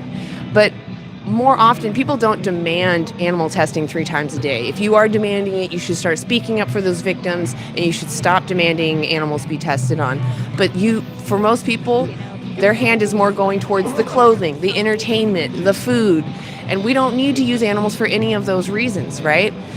We don't need any of the nutrition from them. We can get all of our sources from other sources. We don't need their skin or their hair. We have alternatives, and we don't need to see them in circuses, zoos, or aquariums. We can watch a documentary at home, or we can go to wild areas and just watch them from afar. We don't need to touch them, use them, hug them, make them ours, right? That's what we're saying. Plant sentience is a vegan argument, because if plants did care about what happens to themselves, that means we should care about their welfare. If we care about their welfare, we shouldn't be breeding so many plants into existence to feed to the animals you use. Another damn vegan. Did I say earlier? Oh, I don't know what you guys are talking about. I entered that midway. Have you ever been in the woods? Animals suffer the most horrible deaths, and you can imagine in the wild. Hunting is very humane. Okay, so the thing is, when you hunt someone in their home, maybe you've prevented them from going through being attacked and consumed by a predator, and when you pew them, it's going to take them maybe a minute to unalive, right? If they get unalived by a predator, they're maybe going to be alive for like a little longer while they're going through that. And yes, it's horrible, but you're only saving them that little chunk, right? You're also taking away years of their life, potentially years when you pew them. So is that fair? If they don't even know. So let's say you have a high chance of getting cancer. Would you rather you be hunted in your home? And it's a probability thing. Many animals that we call prey animals in the forest live long, happy lives without being torn apart. Yeah. So it's not even a guaranteed thing that you're preventing them from some type of suffering or sparing them from it through causing them suffering and killing. It's very paradoxical, and it doesn't hold up. Hey, there's a schmurderer on the loose. I'm going to pew you, though, so the schmurderer doesn't get to you. So he doesn't get to you first. Exactly. Does that make sense? That doesn't make sense. Yeah. I'm going to schmurder you first. Yeah, if there was a mass shooter at this mall, God forbid, we wouldn't want to get ahead of it and start participating in the violence. Yeah, exactly. Like, oh, he's going to get you real nasty. I'm going to get you the proper way. I'm going to get you, he might get you in the back. We'll get you in the head to prevent you from the bleeding out more slowly and feeling That's- it. Do you see your logic? That's the logic. Such a such a cope in the chat. I just mixed up my words. To anybody who's joined more recently and is curious, we're here in Portland, Oregon at the Pioneer Place Mall. And I'll ask everybody who's here to keep double tapping that screen, keep sharing the live. And to the non-vegans who are here, keep posting your best arguments or perhaps your personal obstacles to going vegan so that Anna and I can open up this conversation. I saw something about animals are not humans. They're not humans, but humans are animals. Yeah, what's the relevance of not being human to ethical treatment? I saw something about an argument. Oh, someone's saying plant sentience again. Oh, hi. Did you want to do an interview? Oh, Actually, yeah, I'll do it. awesome. Okay. That's I'll perfect. grab that for you. Oh, yeah. All right. I don't know if you Oh, yeah, and we're on live stream. Oh, does it have to be? You can just stand there, and that's Yeah, I can perfect. stand Yeah, here, perfect. yeah. No worries. All right. So, how do you feel about oppression? Well, let me say, they saw the sign. Or what's your name? I do not give my name. Oh, okay. That's okay. That's okay too. I will keep it private. No worries. I'm Elvin. We had agreed that oppression's not good, and like nothing gives anybody the right to oppress anybody else. So. Yes, I agree. Yeah. So what? I want to ask what do you think in relation to animals or like the animals that we oppress as humans? Do you feel like? I don't feel like I personally oppress any animals, but as humans in general, you mean like taking over the habitat? Yeah. You mean like the mistreatment of animals, like Yeah. for eating like chickens and Yeah, and as well as like messing them up with tons of hormones or not treating the animal with the respect and dignity. Yeah. just like not having their interests like in mind as well as ours, you know.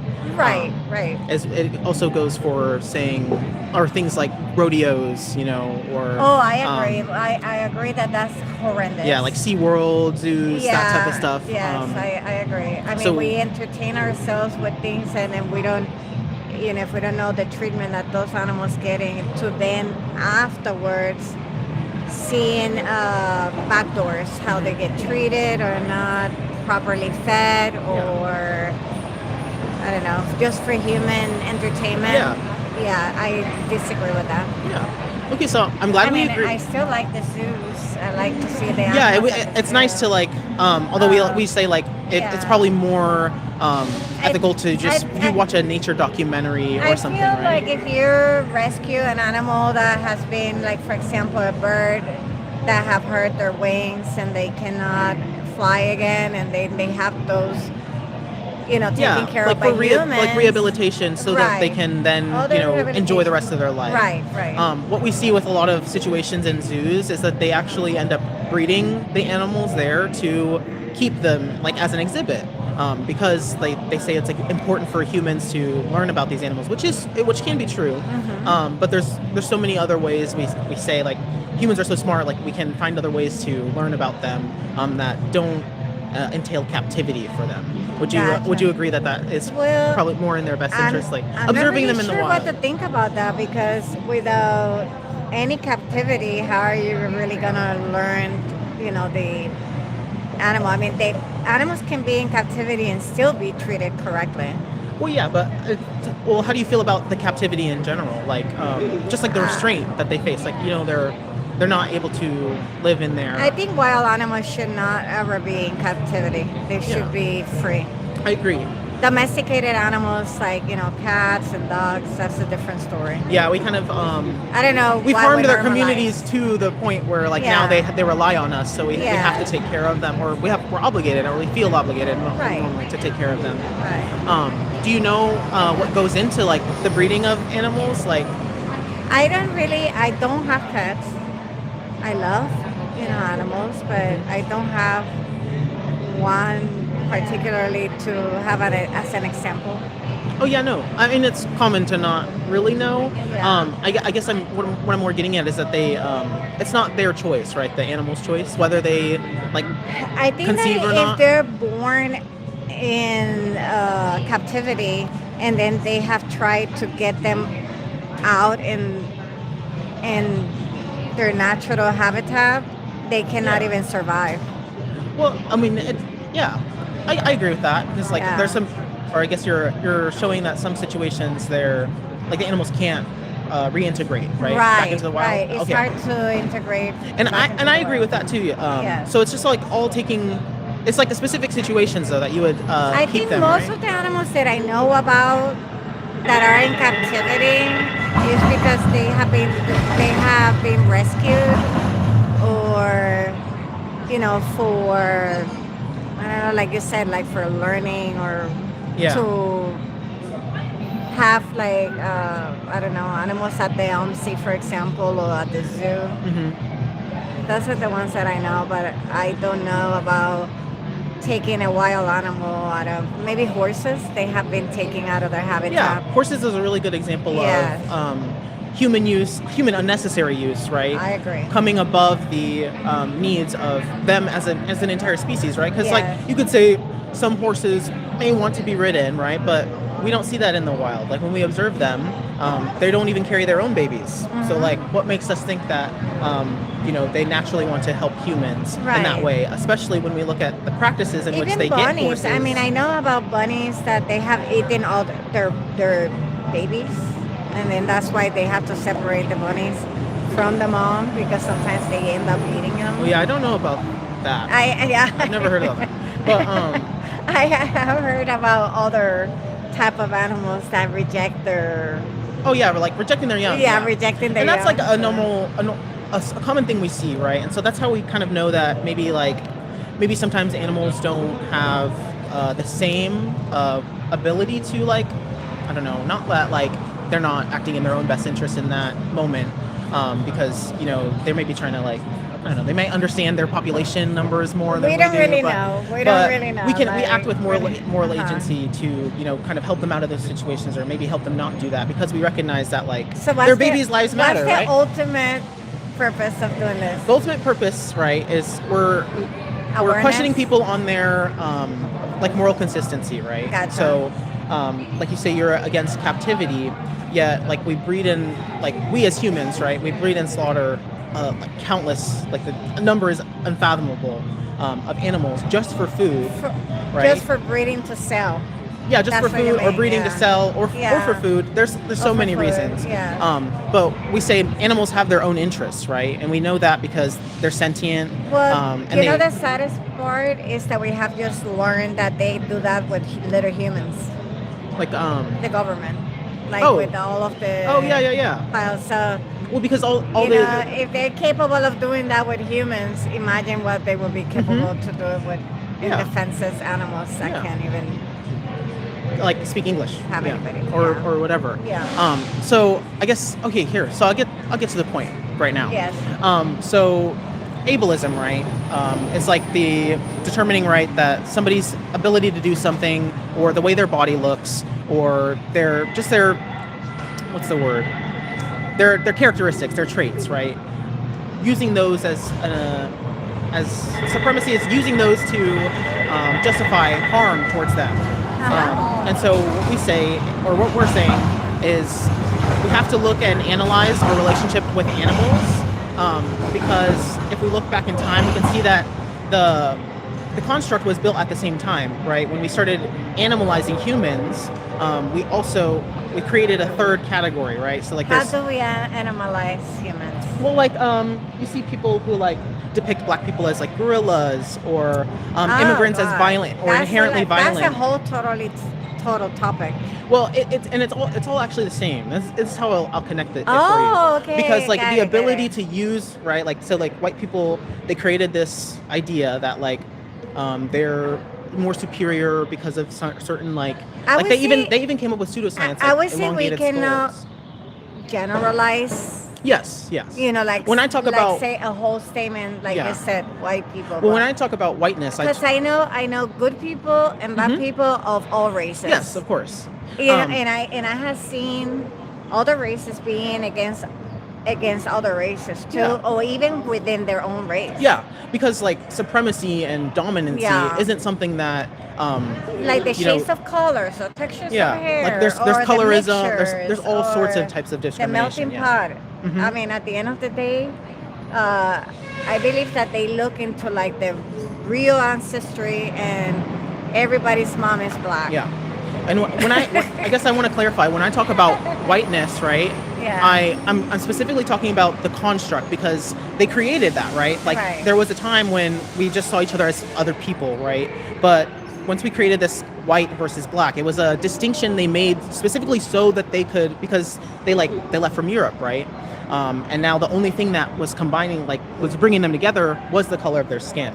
Yeah. So then they create white, and so then everything else even gets a category as well. There's all kinds of immigrants, like Italians, like Russians, and they don't like and they don't really know their other- history, but they don't, right? they don't go after the people Yeah. that have the fairer skin color. They always go for Yeah. immigrants if they look Mexican. Because the grouping that's important, right, is reduced to is the color of their skin. Yeah, you're right. So when I talk about whiteness, I'm Or- specifically talking about that construct, right? Like just That using could be a total different episode that we can just open chapters. And Yes, chapters I and know. chapters and It's like chapters. it could go on So forever. it can never be black and white. It's like so much. Yeah. There's so much to it, like language, accent, color, social. Yeah. I don't know. It's just that is like a subject that it could never even be discussed in like a short period of time. Yeah. It's Well, so that's much like of it. that's why we stand here. We're trying to talk about oppression. So then, what's the point? Okay, Like, so let's it connects. just go right to the It connects point. to animals, right? Because like veganism. I don't know if you've heard about Yeah, of veganism. course. Mhm. Veganism is commonly misconceived as a plant-based don't diet. eat meat, Yeah, like just just a not plant eating diet. meat or not eating eggs No or honey eggs, or whatever. no fish, but nothing. it's actually just that ethical stance, right, against the oppression of other sentient beings, right? Yeah. Not putting anybody else's interests beneath your own. There's a festival going on. I don't know. I think there's some music, going on both I'm sides, gonna but go over there. but yeah, Anyway, so- I don't have no more time for this. But tell me, what do you wanna? well, I was okay. I'll just Wrap ask, it up. what's stopping you from maybe going vegan and just seeing? What's stopping me? I like meat. Well, okay, but aside from the I diet, need meat. I need meat. well, but I there's grew up with eating meat. I actually tried Mm-hmm. Me at too. some point, and I have known people that have tried going completely vegan or vegetarian. What do you mean no plant-based? meat? Yeah. Because not the veganism is the stance. Well, is the not just ethical stance. veganism, just like, I don't know. There's many different ways that people are trying to eliminate the abuse of animals and be part of that by not consuming those animals or the way Well, that yeah, they... Veganism, I want to say like vegetarian, for example. oh, like vegetarian. Yes. Veganism. Well, the things about those is those are all diets, right? So Yeah. like vegetarianism says I don't eat meat. I'll only eat animal byproducts. Right. Carnivore diet is I'll only eat meat, I believe. And then you have flexitarian where they try to like only eat meat on some Anyway, I gotta situations. go. Okay. I actually just remember I guess, okay, can I give you a card?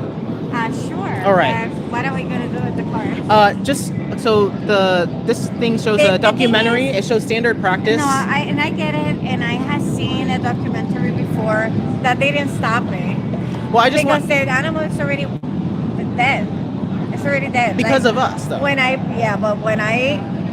go to the supermarket, I make sure that it has no hormones. That it was like treated in a form. For example, when I buy eggs. Well, then I urge you to watch that documentary because 99% of the situations they're in slaughter. They're still in the same slaughterhouses. Slaughtering, yeah. But And I honestly, try to eat as healthy as possible. But it's not going to get me to not to ever eat meat. That's like not gonna happen. Because you still see them as objects, or No. because because I like meat. I'm not seeing the animal. But I'm telling what you, happened to the animal. if you don't like, see them as objects, but I see then it it's like if because- somebody has a farm, like my grandmother. She had a farm. She definitely slaughtered goats and she slaughtered pigs and slaughter, chickens, and that was like a survival. Just like animals eat other animals. Well, we survivor. don't blame people who are living in survival situations, but us who can shop at the grocery store or get plant-based options, as we found Oh, that I have. that like yeah. So I as we actually found that select a lot of plant options. I like mushrooms instead of meat sometimes. Yeah. But like to be 100% committed to that, no. Well, the thing is, if you don't see animals as objects, right, and you But I value don't their see it like that. if you value their individuality, Yeah. right, I they'll don't be look more at important. I don't look at it like that because even biblically, like fish is okay to eat. Well, yeah, but It before doesn't in the say Garden of don't go Eden, there and was be- no sin, there was no murder. I know, but we can go on If and you wanna on. bring that up. We can go on and on. We'll I just make urge you to watch that something. documentary because it'll show you what happens to the animals, Thank and you, but is each it individual every animal single matters, and you can Is change. Every single animal gets treated that badly. Yes. Oh. I'm telling you. Okay. I'm telling you. And even in the case that they're not, people are still seeing them as objects. Praise the Lord. We're objects too. The Lord would be vegan. Okay. Yeah. All right. Hello to anybody who's joined more recently. If you're curious about where we're at, we're in Portland, Oregon, and we're at the Pioneer Place Mall. We're having discussions with folks off camera as well as on camera when they're comfortable and willing about animal ethics and whether it's acceptable or justified to exploit our animal relatives that we share this planet with when we live in a world with an abundance of other options. I want to ask everyone to double tap that screen and share the live. Let's see. Somebody says, do you know how many animals die by the hands of farmers when growing crops? So we hear crop deaths again. So the crop deaths argument doesn't hold up because an omnivore food system requires far more crops and causes far more crop deaths than a plant-only food system. You need to consult this study titled, quote, Reducing Food's Environmental Impact Through Producers and Consumers, unquote, by Joseph Poore, which demonstrates that a plant-only food system reduces crop production by 75%. So the first step to reducing crop deaths is minimizing them through a transition to a plant-only food system, and then we can further address crop deaths by implementing veganic farming practices within plant agriculture.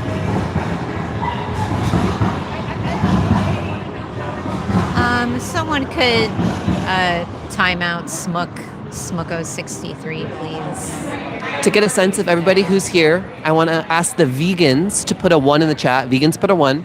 Curious non-vegans, if you're open-minded, put a 2. If you're closed-minded and a troll and you're anti-vegan, put a 3. And to anybody who's non-vegan, continue posting your best arguments against veganism in the chat so that Rebecca and I can answer those. We can respond. I'm seeing some vegans. I see you, Anik. I'm seeing the non-vegans. Somebody says, I'm not supporting exploitation. Let's say somebody has a family farm. So family farms are also exploitative towards animals. These animals are still used for their flesh and their secretions, and their life is still stolen from them a fraction into their lifespan. So the exploitation isn't erased by the fact that a family runs it. It's still exploitation of other animals. And if we have another option, why should we contribute to it?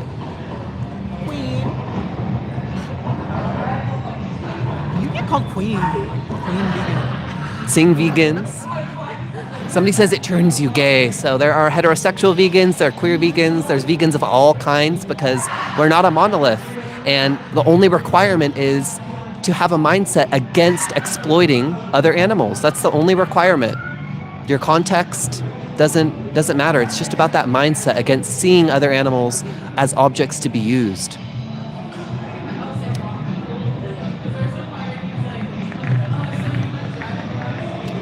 Somebody says, do you think activists who profit from the cause are ruining the cause? I'm not sure about that. I do think if we're profiting a lot from our work, it could lead to some bad incentives. For instance, if I found that a reducitarian message was getting more views, more clicks, and it was bringing me more money, then I might be incentivized to spread a reduced message rather than a message of abolition. So I can see how it can skew people's activism in negative ways, but I'm not necessarily here to make blanket statements on other activists and their choices. Somebody says, do you think being vegan is just another trend that will go away? No, people have been relating to other animals as their relatives to be respected and not objects to be used for centuries, for millennia. Since humans have been here, there have been humans engaging with animal ethics. Indigenous people have long held ethical systems against needlessly using other animals, against killing for the sake of killing. So it's a long-standing ethical tradition amongst humans. I think it shows a lot of intelligence to emotional intelligence and intellectual intelligence when we don't use other animals for their bodies and exploit them. It's a process of learning how to live amongst each other without being violent. Not necessarily here to spar with anybody, but we're just opening up this discussion about animal ethics. Is it fair to treat our animal relatives that we share this planet with as objects to be used when we could instead relate to them as individuals to be respected? What do you think? Everybody keep tapping that screen and sharing the live. So all of our ancestors ate meat, someone said. I know that when they looked at the intestines of some people way back, there was meat in them because meat takes a lot longer to digest, and humans actually have our intestines are very long, which is more suitable for digesting vegetables. So it's not necessarily true. I mean, we may have eaten meat back in the day, some of it, but we eat a lot of vegetables. And just because something was once done doesn't mean we should continue doing it when we know there's a better choice that's healthier for the other, sentient beings and also healthier for our own bodies. Mm-hmm. So, for instance, there's been systems in which men have oppressed women and silenced their voice for a very long time. But it's not an argument for that to continue just because it's happened in the past. We should evolve towards being more ethical and towards liberating all of us from systems of oppression. Yeah. Someone says, should we own pets? Well, I think looking at being guardians of animals, rescuers of animals, and I know that a lot of us that are vegan are against breeding particular types of animals to become pets. Like when people do that, I don't think that that's right. I'd much rather go to a shelter and rescue an animal that's maybe going to be killed because no one's taking care of them, and be their rescuer and guardian, but make their life the best that we can possibly make it. So, yeah. I'm going to have the vegans put a 1 in the chat. Vegans put a 1. Non-vegans who are open-minded put a 2. And trolls put a 3. Somebody says, I'm a hunter. I don't think there's such a thing as a true vegan. So what do you mean by true vegan? We define veganism as an ethical practice of opposing animal exploitation wherever possible, whether it's food, clothing, entertainment, testing. If we have another option, is it fair to exploit our animal relatives that we share this planet with? I did see someone ask a while back, why are you saying relatives? I'm saying that because we are also animals. And I say that for myself as an indigenous person to reclaim seeing animals as my relatives rather than as objects to be used. It's this new colonial capitalist mode of thinking that has caused us to see animals this way. Yeah, there's that term speciesism, which I have a hard time saying. Speciesism, that also, the belief that humans are superior to other animals or to other species. And that's something that really, if you're speciesist, there's a possibility that you're sexist, you could be racist, you could be biased against another population of beings that are different than you. So it's just something to think about. It's nothing to get defensive about, but really think about it. Yeah. The logic of oppression is very expansive. So if we let it fester in any one system, it's going to spread. This logic of somebody's here to be used for me will spread unless we root it out in every way it manifests. And that includes the way that humans oppress and use other animals. Everyone keep liking the live and sharing. Somebody says, I love all animals and they taste amazing. So is it possible to love somebody while using your pleasure as a justification to steal their life from them when you had another option? Does it sound like love to kill a dog because you think they're tasty when you didn't need to kill the dog? Would you say that you really love that dog in that case? I'm not so sure that sounds like love. I want to say hello again to all the vegans in the chat. Thank you for being here. Your names fly by really quick and I have a hard time spitting them out, but I really appreciate all of you being in the chat. Yeah, we're not necessarily... Yes, thank you to all the vegans and to the non-vegans. We're not necessarily here to argue. Yep. We're just opening up this conversation. If you leave your argument politely in the chat against going vegan, why maybe your biggest personal obstacle, Rebecca and I will be here to respond. I'm not going to get into which tribe. I'm not going to have my indigeneity tested by you.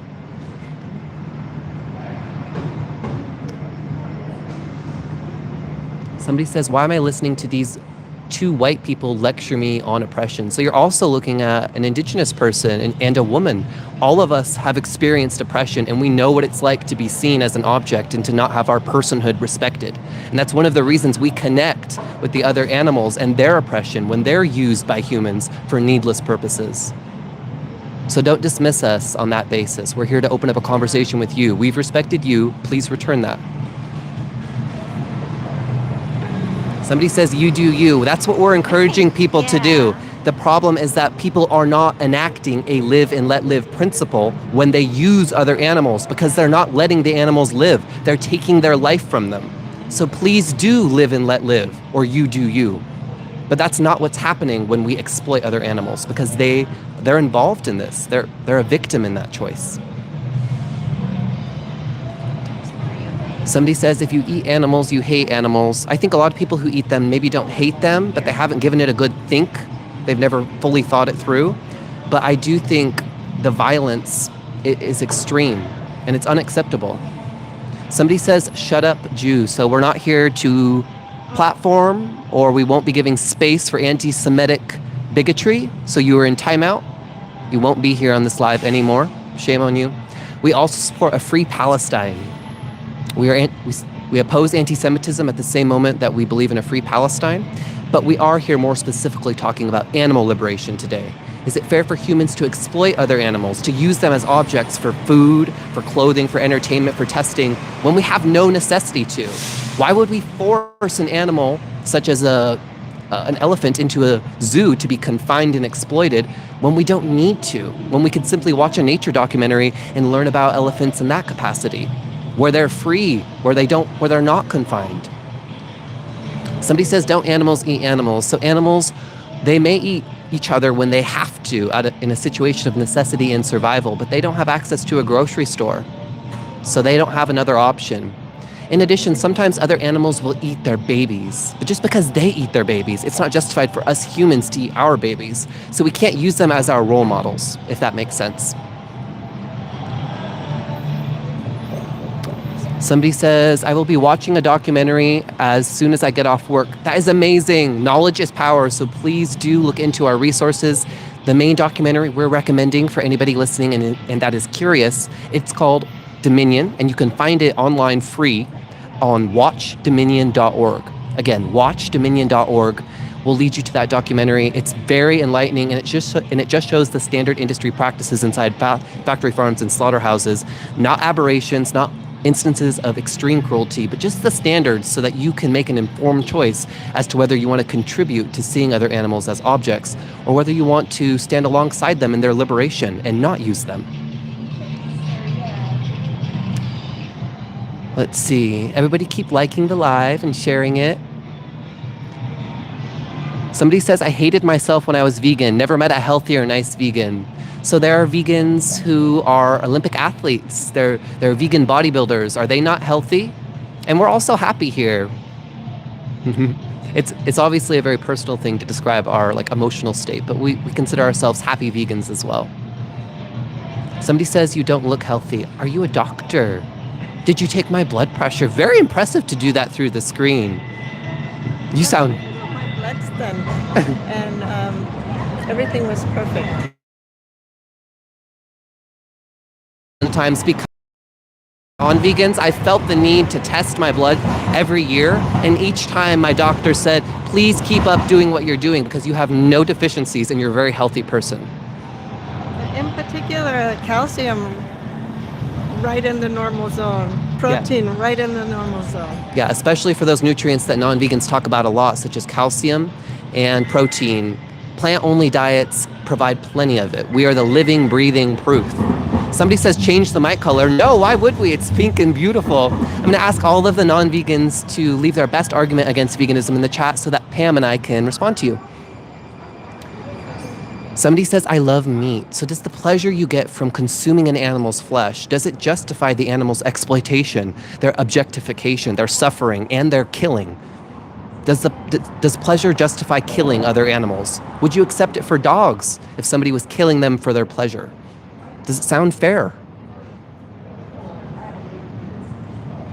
Somebody says it does sound fair to kill dogs for pleasure. So you don't believe that it's wrong to abuse dogs. You think dog abuse is good. We're not necessarily here to reach the trolls who actually think dog abuse is good. But if you believe dog abuse is wrong, we're asking what's the difference between a dog and a fish, or for instance, a dog and a cow, that makes it okay to abuse, objectify, and use the cow and the fish, but not the dog? What's the difference between the dog and the other animals that justifies treating them so differently? Let us know. And there are vegan steaks, which you don't need, but you can buy them and eat them if you really want a steak. Yeah. If you're somebody who that's your favorite food, just find the vegan version. Somebody says dog tastes good. So does the pleasure, if a dog's flesh tastes good, does it justify violating the dog's life to steal their life from them, shooting them in the head, slitting their throat when you don't need to, when you could have ate plants and thrived? Does that sound like a fair situation to the dog? 40-year-old vegan says, I'm an ex-slaughterhouse inspector. I saw a lot of horrific abuse. I changed 12 years ago, learned I didn't have to eat animals. Thank you for being here, David. Thank you for all of your activism. We see you out there consistently. And thank you to all the vegans. Thank you to the mods. Everybody who's here, keep double tapping that screen. Keep sharing the live. To the non-vegans, keep posting your arguments against veganism in the chat. We're not necessarily here to argue, but just to start up a conversation. The animals are eating crops. We can eat crops and we will be healthy. Try it. Try it out. Go vegan. Somebody says, what about abortion? So there are so many lives that discuss abortion ethics, but we're not one of them.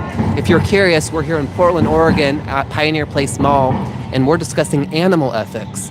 Is it fair to see other animals and relate to them as objects to be used when we could instead relate to them as individuals to be respected, and we can not use them? If we have that choice, why not?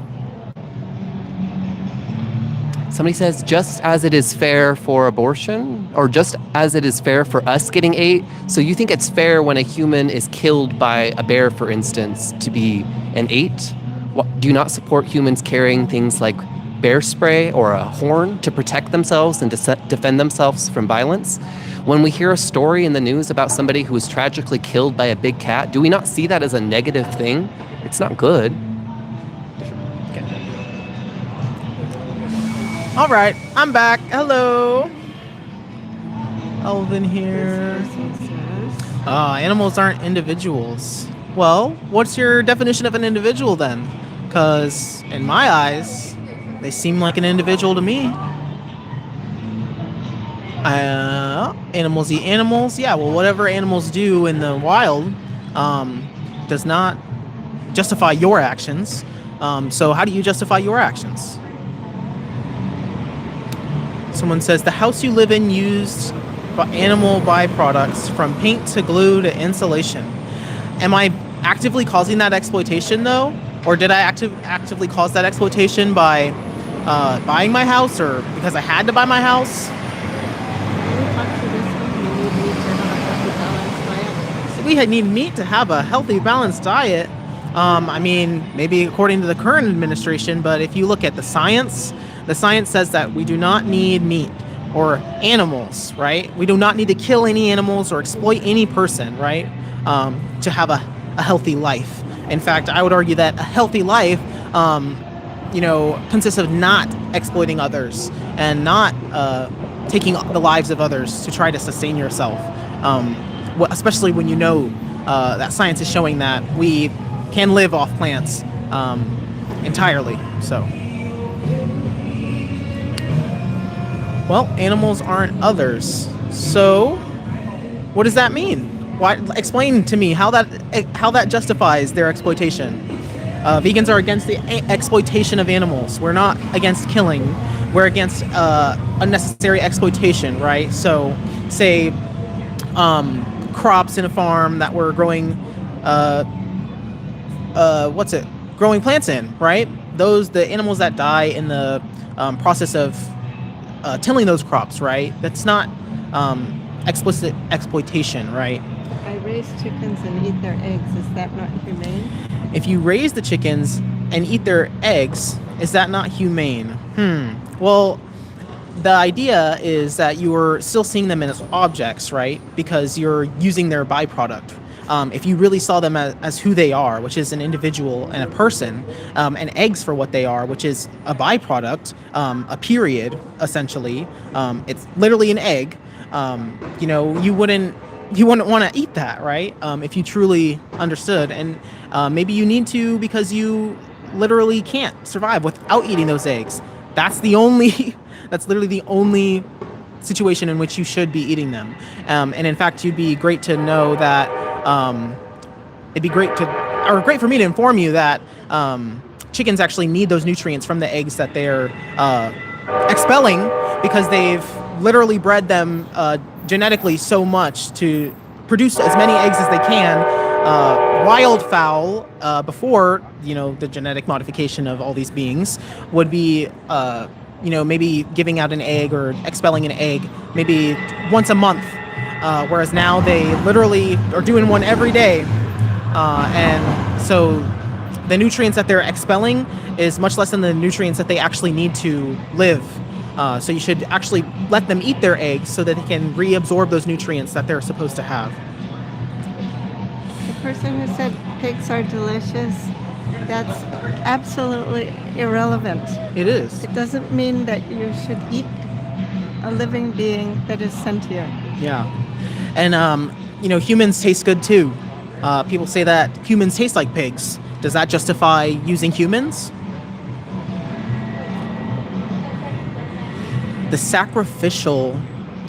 Some saying the sacrificial system in place until the true sacrifice came into the world. I don't know what you're talking about, but all I know is that animals can't sacrifice anything for you, right? Animals can't tell you that they would like you to eat them.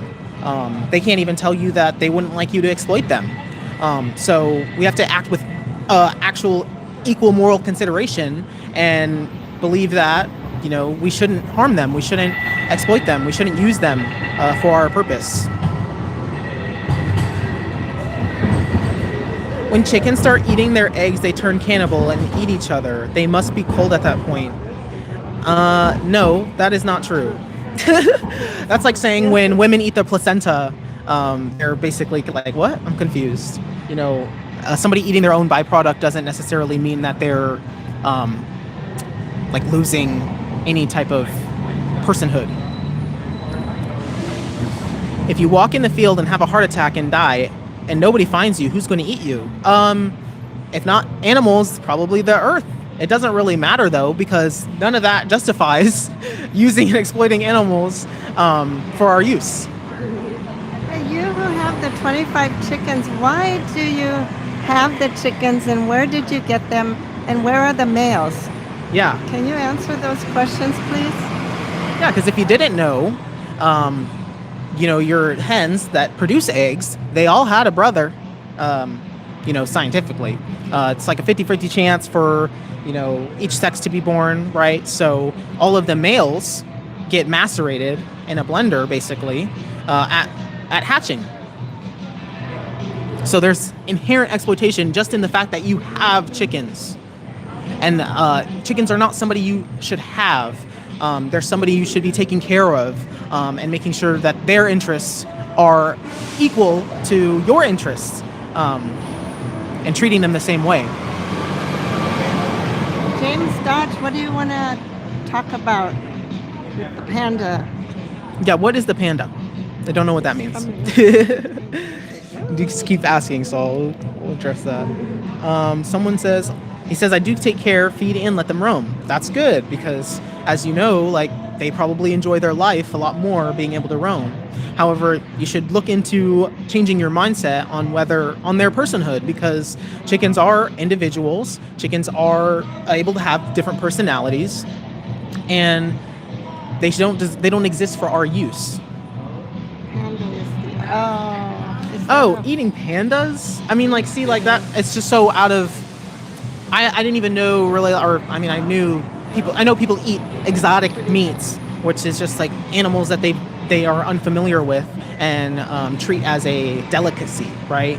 But no animal, it doesn't matter their cognitive ability, the color of their skin, how many legs they have, or what they provide, right? It doesn't, you can do it. It doesn't justify their use. Yeah. All right, are you good with being live on YouTube? I'll have you be right here. Let's see, we're both in frame. Yes, you were okay with YouTube? Okay, just making sure. So, what is your name? I'm Jack. I'm Cooper. Nice to meet you. Nice to meet you.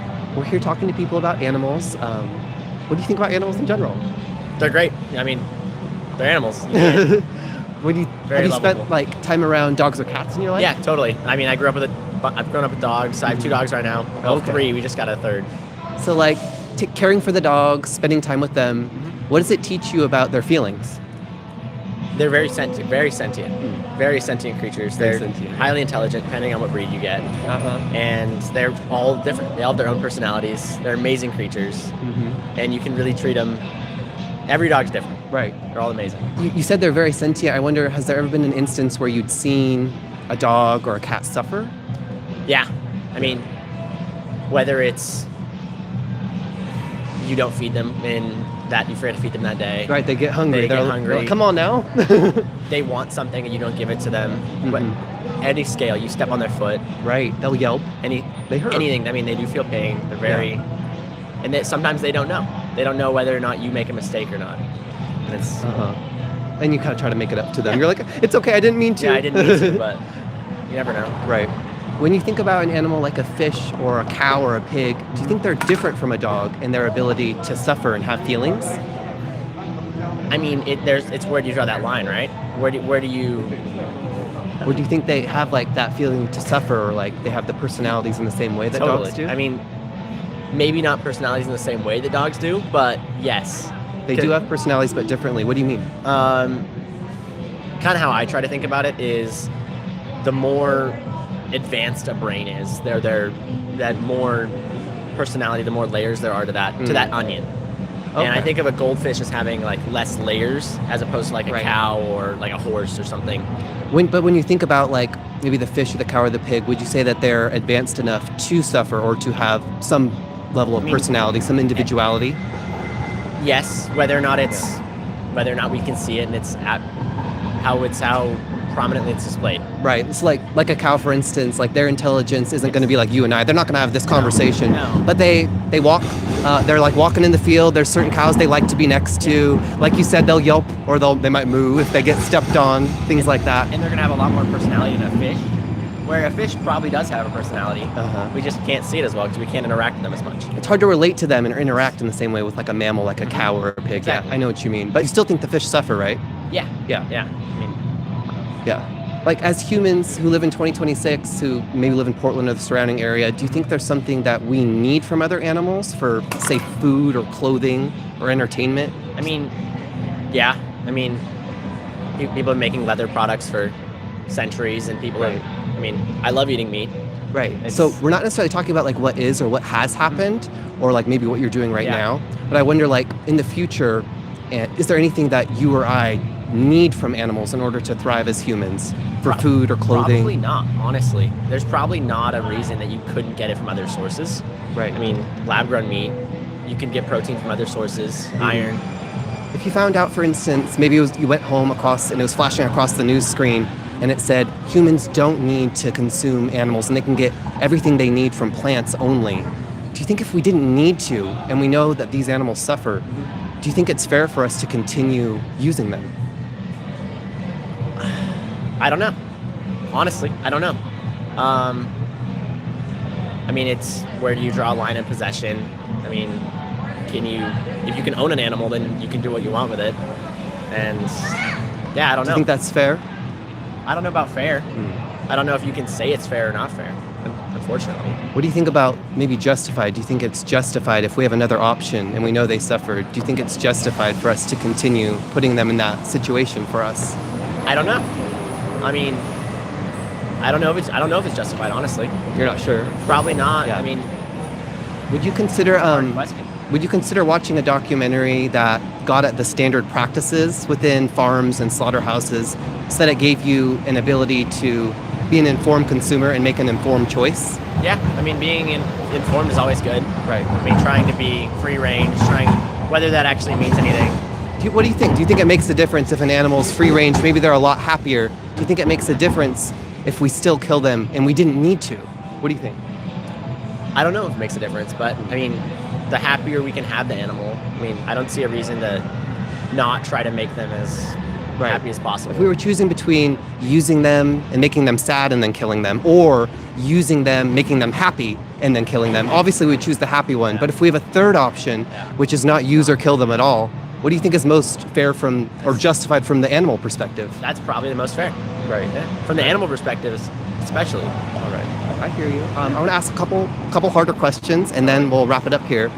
When you evaluate like your own ethical system, your own morals, how many more animals in the future would you prefer are exploited for you? Would I prefer? Yeah. What's your preference? Oh, okay. Are you saying like smaller, like we should exploit different animals as opposed to other things, or? No, just like in the future, when you think about animals being used for you, whether it's like for food or clothing or entertainment, how many more would you prefer are exploited for your consumption or for you to sustain yourself? Less. I mean, it depends. You like, prefer less? I mean, yes, because it lowers demand. There's less animals. Like I'm not gonna wear animal products as clothing, but I also. Why wouldn't you wear them for clothing? Because you don't need to. You don't need to. And Right. I mean, if it's a byproduct of a slaughterhouse that they also take leather, I guess that's one thing. But if I wonder, do you think that we need, like, within the instance of clothing, you're like, we have another option, we don't need to. Do you think a similar logic could be applied to food? And we say, we have plant options. Yeah. We shop at grocery stores and farmers markets, and we can just pick up something else. I don't see why you couldn't apply it to it. It makes sense. It's a Yeah. reasonable correlation. I'm gonna give you a card because you seemed open to the resources. Let's see. One of these pockets here, I have cards. Do you think that this idea of preferring animals not to be exploited for you, do you think it would be in alignment with your own morals to go vegan based on that? It's an interesting thought. Right. I mean, for sure. Totally. I mean, if you can do it, I mean, anything you can do that's in line with your morals. Right. I mean, it really forces you to choose who you want to be. When you think about like veganism, I guess I should have probably asked this first, but when it comes to mind, what do you think it's defined as? Like, what do you think veganism even is? Awareness.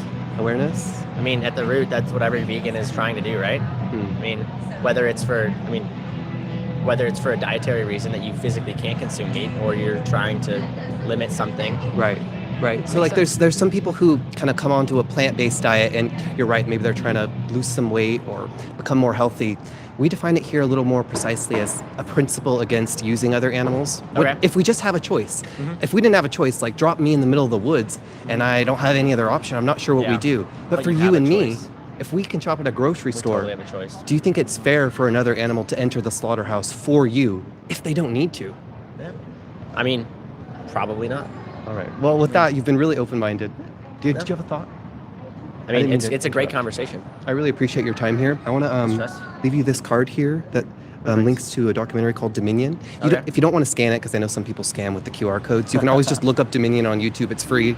Okay. And again, it just shows those standard practices and allows you to make the informed choice. Say, do I want to continue contributing, or do I want to treat these animals probably more like I treat my dogs, with respect and like Yeah. individuals? I mean, it's a great conversation to have. The more we can talk about it, right? Right. The more we can actually have the conversation. Mhm. Yeah. Thank you. I really Appreciate appreciate it. your time. Yeah. And I'm wishing you a great day. Thank Yep. you for being open-minded. Yeah, appreciate it. All right. Good luck. Thank you. Right. Hello. My grandma in Mexico doesn't have a grocery store. Should she just eat dirt? No. If your grandma had to, like, survive off of the bodies of other animals, like, that's essentially, there's nothing she can do about it. She could still be vegan and, just really, unfortunately, have to tragically cope with the fact that she's eating her animal relatives. She would still be vegan. She's just, unfortunately, in a survival situation. The homeless are saying bring some meat. Actually, there's lots of programs in Portland right now that are doing like plant-based food for the houseless. Meat heals vegetation. What? That doesn't even make sense. Y'all can't even. Yes, exactly. So many flesh-eating zombies in the chat. NPCs. They don't even know how to form a sentence. I'm low on B12. That's crazy. Someone says, "Yeah, buddy, your grandma had to cope." Yeah, my ancestors did. My ancestors did have to cope, actually. And actually, you're talking about my grandma. My grandma, she grew up very poor on an island, and they either fished for food or they used the domesticated animals that colonizers had already brought over, and started agriculturally or started farming and raising for like cattle. Instead of instead of the indigenous plant-based food ways that were already in effect. So when I talk about my grandma, she actually recognizes that animals, have value. Animals have purpose. Animals can be teachers.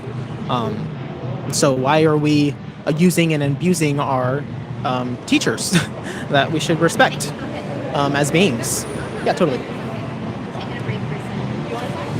Sounded like a weak talk. Okay, so go ahead and tell me your justification. Oh, perfect. I'm good. Okay. Awesome. Welcome. Actually, can I trade you signs? Yeah. Awesome. Thank you. Oh, never mind. All right. So I'll have you stand actually in that little white box. Are you okay to be live on YouTube? Yeah. Awesome. Actually, right in there. There you go. Oh, this one. Okay. Yeah. So my name's Anna. What's yours? I'm Sophie. Sophie, lovely to meet you. Nice to meet you. What brings you out here?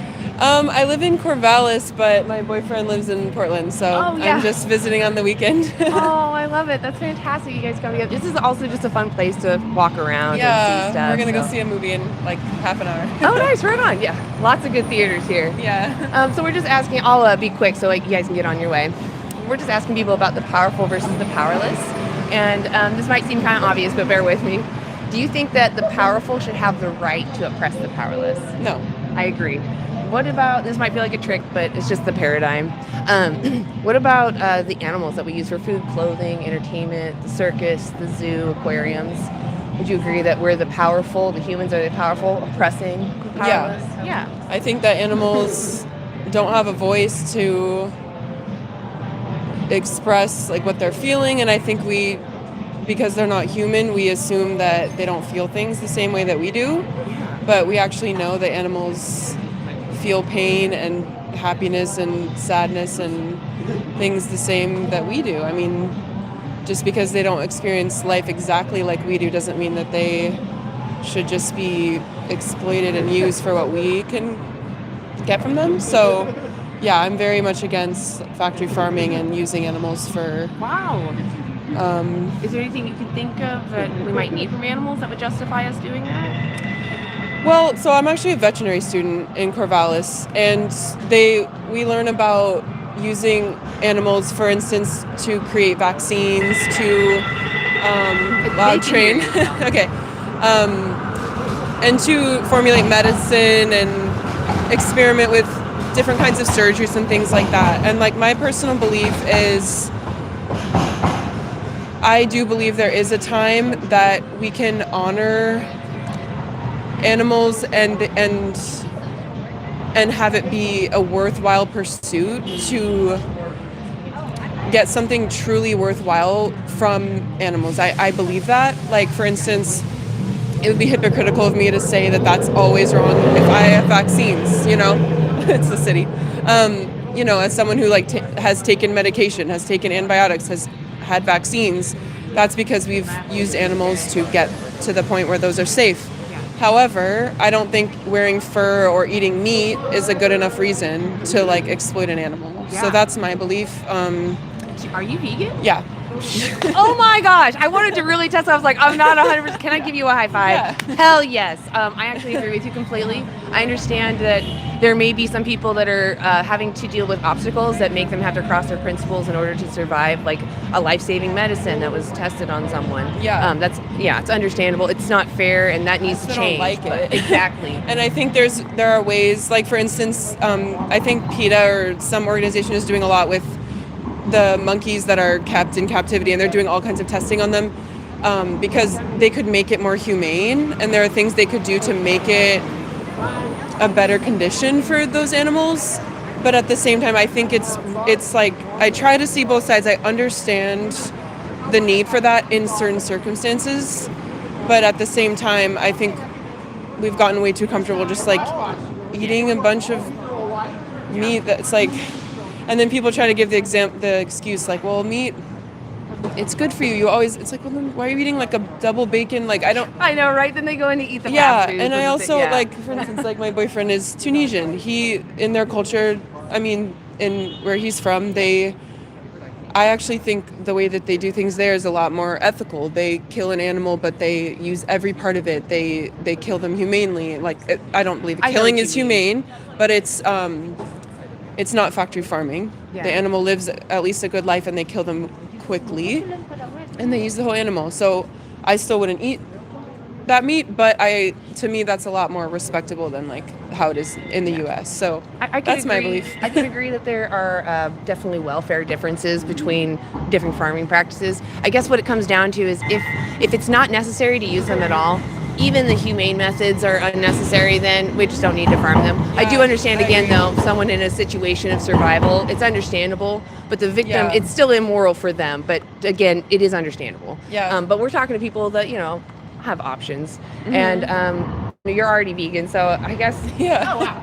Maybe Yeah, right? I know, right? that. I was like, I feel like there was something else I wanted to add in there, but like you have. I do want to add, just so you know, because you're very informed. For as far as like the testing, I've been told, and maybe you can correct me if you know better, but it's something like 96% of like for medicines specifically, the studies that are done on animals, out of 100% of them that pass, only 96% fail when they go into human trials. So we're learning like they're not even that reliable of a tool to test on because they're not human, right? They're going to react a little different. Species, yeah.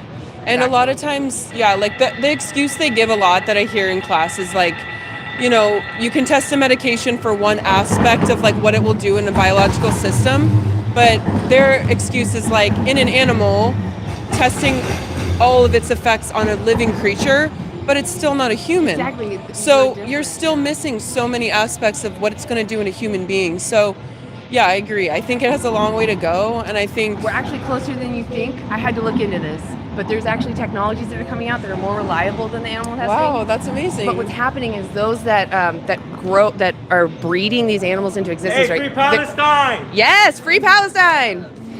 Those that are breeding the animals into existence, they're making money off of that, and they actually have government contracts, so they're even more incentivized to keep doing that's it. good to know. So then they're like That makes lobbying. sense. Yeah. Because But- it always feels a little bit forced to me when I get that rhetoric of like, well, we need it, and it's like, I do think there's a grain of truth in there, but yeah, I think there's so many more ethical ways to do it. We can do better. We can totally do better. Yeah, I agree. Can I give you a card just so you can find Yeah, us? sure. Awesome. So that front one's just our website.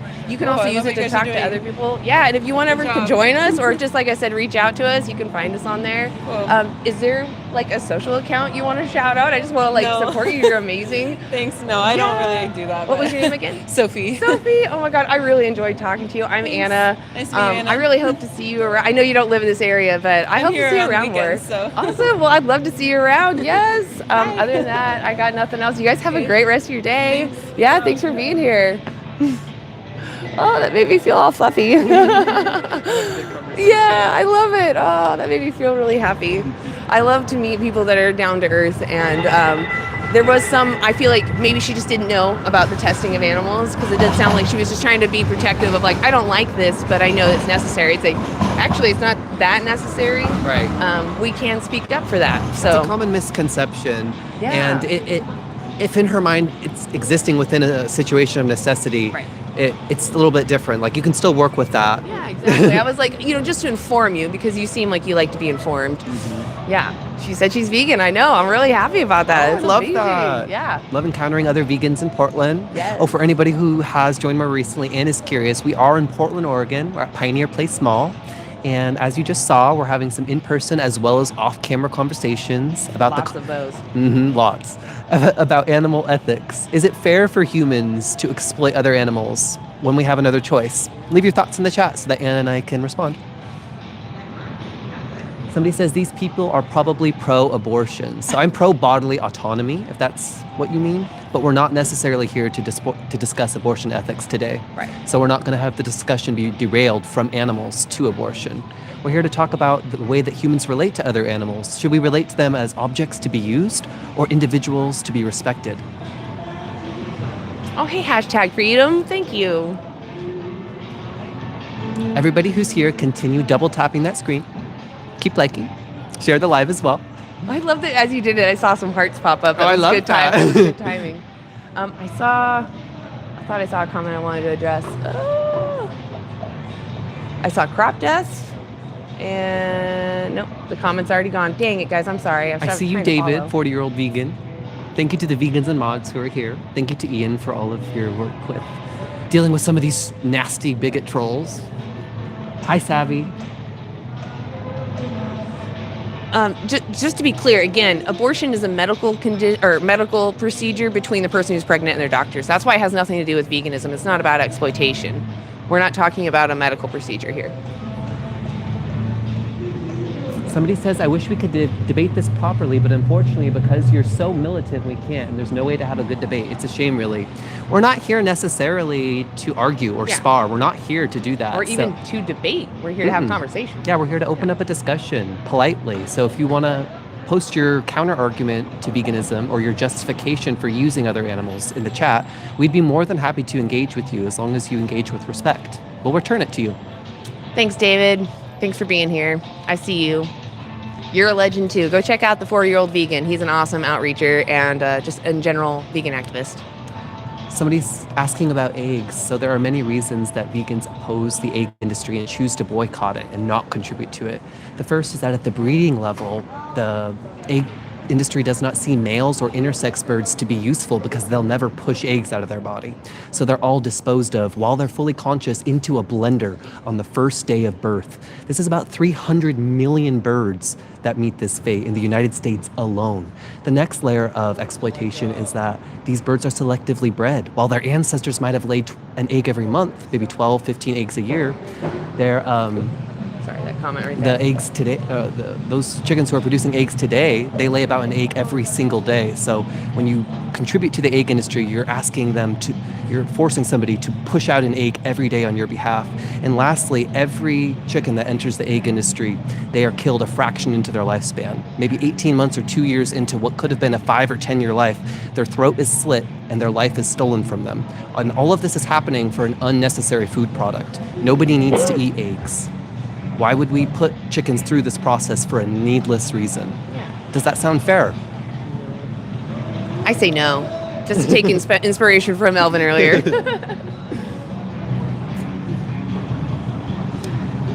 Somebody says keep yapping. I'm just trying to underscore that there are several layers to the exploitation in the egg industry. So, Your mother laid down an egg every day with no problem? Yes, but if someone was stealing her eggs, wouldn't that be immoral? if she was stealing them and then stole her life from her when she stopped producing as many eggs, would that be fair?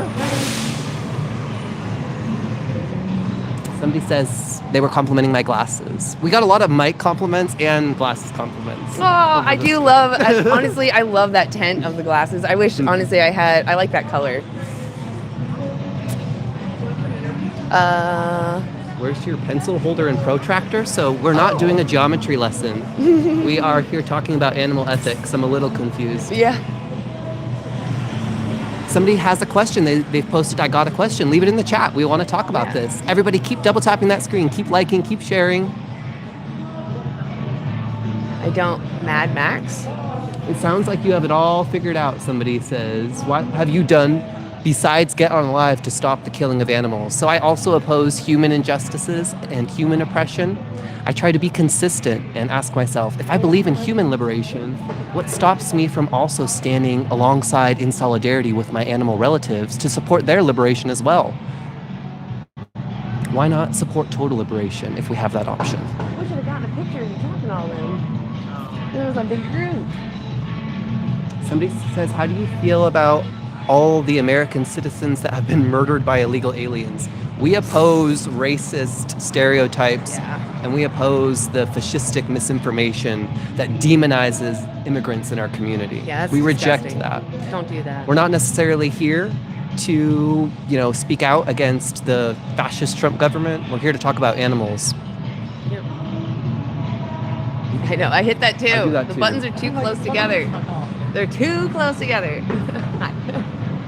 Somebody says, would you come to a memorial for them? For who? Who are you talking about? Memorial for who? We do vigils for the individuals. We actually don't have many slaughterhouses near us in this corner of the country, so we have to drive pretty far. But the closest large one is a foster farm slaughterhouse, and we do bear witness to them. We see them, a few of them, on their last day here on this blue ball. To all the vegans in the chat, put a 1. Vegans, put a 1. Curious, non-vegans, put a 2. And trolls, put a 3. We want whatever you're going to do. Whatever you're going to do. You put a lot of interesting numbers that aren't 1, 2, or 3. Somebody says, I love bacon, egg, steak on a biscuit. So do you think the pleasure you gain from consuming the animal flesh and secretions in that meal, does it justify exploiting the bird and the cow? Does it justify causing them to be used, to cause them to suffer, and for them to have their life stolen from them for that food meal when you could have ate something else? I saw someone say, go run out to the forest and try to survive, basically. I don't have to do that. I actually live in a place that has food in the cupboards in the fridge. Mm-hmm. And I actually live in a place where I can go buy food, like a grocery store. And I'm going to wager that you also have that opportunity. I enjoy exercising my choices that I can in terms of going against the forest, going against nature by getting vaccines. Yeah, nature's not fair. I'll get vaccines. Yep. I'll drive a car if I need to. Yeah. And I'll purchase from a plant farm as well. The important thing to remember is your intention. Are you intending to use someone for your own benefit, or are you, going about your life and trying to be mindful of who you affect? Somebody says plants are great. We eat plants. Yeah, so plants aren't sentient in the same way that animals are. They're not going to suffer or scream. So, yes, we should try to consume plants only if we have that option. What's our timeline? Oh, yeah, that's a good idea. I don't know. It's 1:40. Oh, we're close to it. We're close. Do you support hunting? No. Hunting is still pew-pewing someone in their own home. You're exploiting them. You're using them without their consent. It's very unsustainable. We could never sustain the human population. But even if we could, let's say we could sustain the human population, would it be fair to shoot an animal in the head if we didn't need to? Would you accept that if your dog wandered into the woods and somebody said, I'm going to go hunting and I'm going to shoot this dog in the head? I do live near the city and I shop at the grocery store every other day of the week, but I'm going to go out here and shoot a dog in the head. Does that sound fair to you? If not, if it's not fair for the dog, why is it fair for the pig or for the deer or for anybody else who lives in the forest? Yeah, so we're not here talking about someone who's living in a situation where they might have to cross their principles in order to survive. We're talking about when you have the option, you have options, or you can go without. That's what we're talking about. Is there something you think that you need from animals that you can't get from other sources? You can get protein from plants. All plants have all the amino acids. They just have them in varying amounts. So as long as you eat a varied diet and enough calories, you'll get all your needed protein. So again, it's not about if I was on a desert island with a pig or a dog or something like that. Personally, if I was on a desert island with no other food options and I did have a dog or a pig or someone with me, I would not want to take their life, honestly, because I would want some companionship. I'd want to be around someone else, and to eat them, I'm gonna maybe live another couple of days, but we could just die together. That's my own preference. I don't think I could live with the fact that I had to hold someone down and remove their life from them when they wanted to live and could have kept living. So what in your mind makes you think that pigs, dogs, and all other animals, that they deserve to be exploited for you? Other animals are surviving harsh environments, right? And they may not fully understand human constructs. A lot of humans are moral agents. Not all of us, though. So some of us do understand that morality is complex and you got to weigh things out. But there are others that don't fully understand that, but still care about what happens to themselves. And they're called moral patients. They're also just called sentient, right? They care about what's going to happen to themselves, regardless of what they understand around them. And that's all that matters. Are my parents vegan? Well, sadly, my father has already passed away, but my mother is not vegan. I don't think that family can be hard sometimes to talk to because they can have this preconceived notion of what you're trying to do, and then it's hard for them to understand what you're saying. So I understand that there are a lot of vegans that don't have vegan families because family, again, holds these pre-held thoughts, and they will let that distract them from hearing information. But we can talk to people that aren't our family, those that don't have those distractions. And I actually find that I have a lot of productive conversations, and most people do agree that we shouldn't harm others, we shouldn't exploit others, we shouldn't use without consent others, because we ourselves wouldn't want to be used like that. Even if I lost my sapience, I would still want to be respected. Hey, you guys want to be interviewed? All right. Have a good day. They look curious. I don't know this. I didn't see the study. I don't know what you're talking about. Anyone? I'll order a vegan pizza. Oh, please. I will totally take a vegan pizza. I'm sorry. I'll order a vegan pizza in an hour. It's pepperoni unless you convince me the definition of people should include animals. So I do understand that we have man-made books that we have written human-centric definitions on. But I would argue that the definition of human doesn't actually fit 100% of humans, and that if we actually look at our fringe cases, there are humans that are shaped differently, they look different, they think differently, they're not even sapient, but we still demand that they be respected, right? Because if we were them, we would want to be respected. And I'm saying just because other animals look different, they also, just because they think different doesn't mean that they deserve to be exploited or used. They still care about what happens to themselves. So since humans are sentient, we call humans persons, people, because they're sentient. I'm asking, what's the morally relevant difference then between myself and other animals that I should deem us not also both people, both persons, etc.? Someones. We're both someones. We're both having a subjective experience of life. There's an individual in here who cares about what's going to happen to me, just like them. In fact, humans are animals. I don't know if you fully understand that. And we share a lot in common with our fellow sentient earthlings. They do eat each other, but I'm saying that children do things that are immoral too, right? Because they don't fully understand human morality. And honestly, most humans that grow up in isolation, if they're not around other people, they also don't understand why we would respect others, especially humans that we would deem lesser. So honestly, respect is something that we teach each other because we don't really think outside of ourselves sometimes. And it takes someone going, hey, I don't like that. And when you realize, oh, I also don't like that, we relate on that. And you start to realize there's a lot of similarities between you and others. And it's a little easier to think outside of yourself. You can look at a bird, and if someone kicks that bird, you can relate with that bird. You can be like, if I was kicked, that would hurt. I wouldn't like it, and I'd feel fearful for my autonomy. And that's precisely, I guarantee, what the bird is feeling. Look at yourself in the mirror. You are not okay. You look sick and lacking nutrients. Can you name, you said iron? Wow. I have to say, that's really impressive that you can diagnose on a screen, because I don't even think doctors can do that. So bravo. I actually am fine on my iron. I feel fine. I'm pretty healthy, so. So you eat what you want, and I will eat what I want. Then we will see what happens. Just make sure you don't try to stop me eating what I want to eat. I'm not even trying to stop you to eat what you want to eat. I'm saying, are you sure you want to eat that? What if it was your mother? What if it was someone you cared about? Would you feel the same, that your hunger matters more than their experiences? Or do you recognize those individuals that you value? They have something intrinsic in them. They inherently care about what's going to happen to them, and that's important. Hey, do you guys want to be interviewed?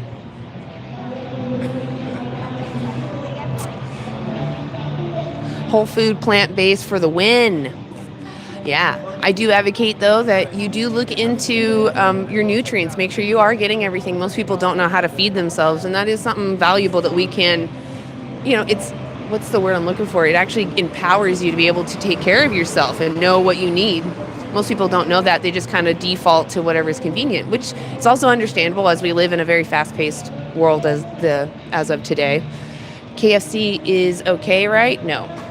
It is not, because someone had to be hung upside down, especially these fast food areas. They're, using animals that were in the worst conditions. But I guess if you don't care about animals, it logically makes sense that you would be okay with factory farming, because you see animals as an object instead of a someone. Something tells me this girl is the absolute worst. I've been here for 9 seconds. Well, that's fine. You can leave if I'm the worst. That's fine. What are your thoughts on eating jellyfish? Please, I really want to know. I don't eat jellyfish. There's my thoughts. How about that? If you don't need to use them, why? Why use them? Can you take the 15 steps backwards before I leave? No, I'm going to stand right here. Insert a speciesist word. What is it? Inserting a speciesist word and saying you like it is not how this works. A speciesist word? Saying like chicken or beef. Yeah, those are definitely speciesist, because you're, instead of recognizing them as a someone, you're describing them as the object that they get objectified into or exploited into. Oh, what did I do to my ears? I stretched them so I could put shiny stuff in them. I know, I'm amazing. Yeah, so those that are against factory farming, let's talk about this. Factory farming. If you think factory farming is a good thing and that we should keep factory farming, and in fact we should make it even more tighter conditions, we should make everything even more cost efficient, less land use, less water use, right? So the animals are squeezed. So if you think that we should continue and possibly even upgrade our factory farming like I described, put a 1. If you think that factory farming should end, put a 2. And if you think that we should just go vegan, put a 3. Yes, so Dan, I gave you instructions. Can you follow instructions? It doesn't look like you can. 1, if you're for factory farming and you want it to get even more so cheaper and give the animals less space, less water, because it improves how much flesh you get from them, put a 1. Put a 2 if you think that we should end factory farming and only have free range. Put a 3 if you think factory farming and all of it, even small-scale farming, should be ended.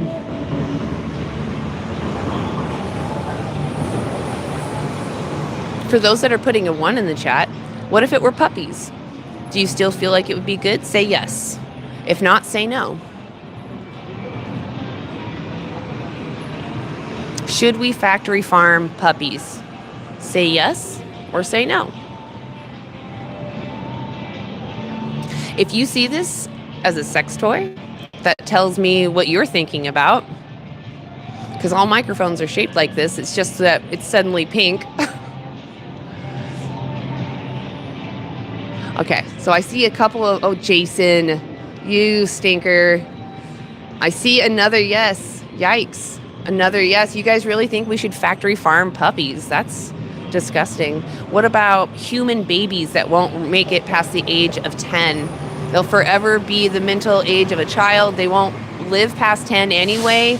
What if I want to factory farm them and turn them into human bacon? Put a 1 if you think yes. Put a 2 if you think no. Yeah, okay. Anybody who's saying yes to that clearly is saying that they're okay with someone using their body for sensory pleasure without their consent. When you say it's okay to use others based off arbitrary traits, you're literally putting yourself on the menu and saying, yes, anybody who's stronger than me can use my body without my consent at any time. That's what you're agreeing to when you say, yes, we should factory farm humans.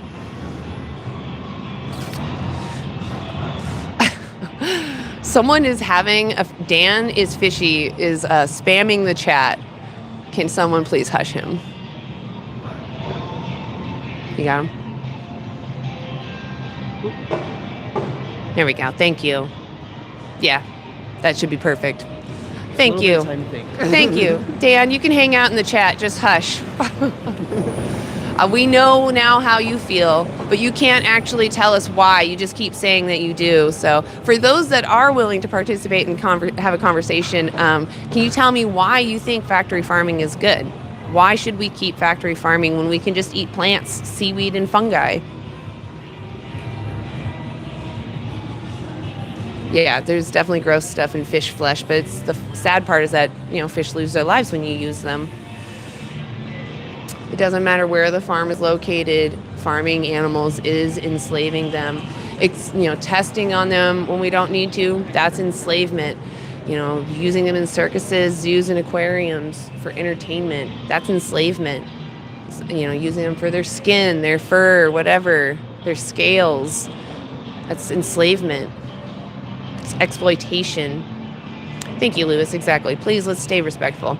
You use a phone that was built using other people's suffering, you preach.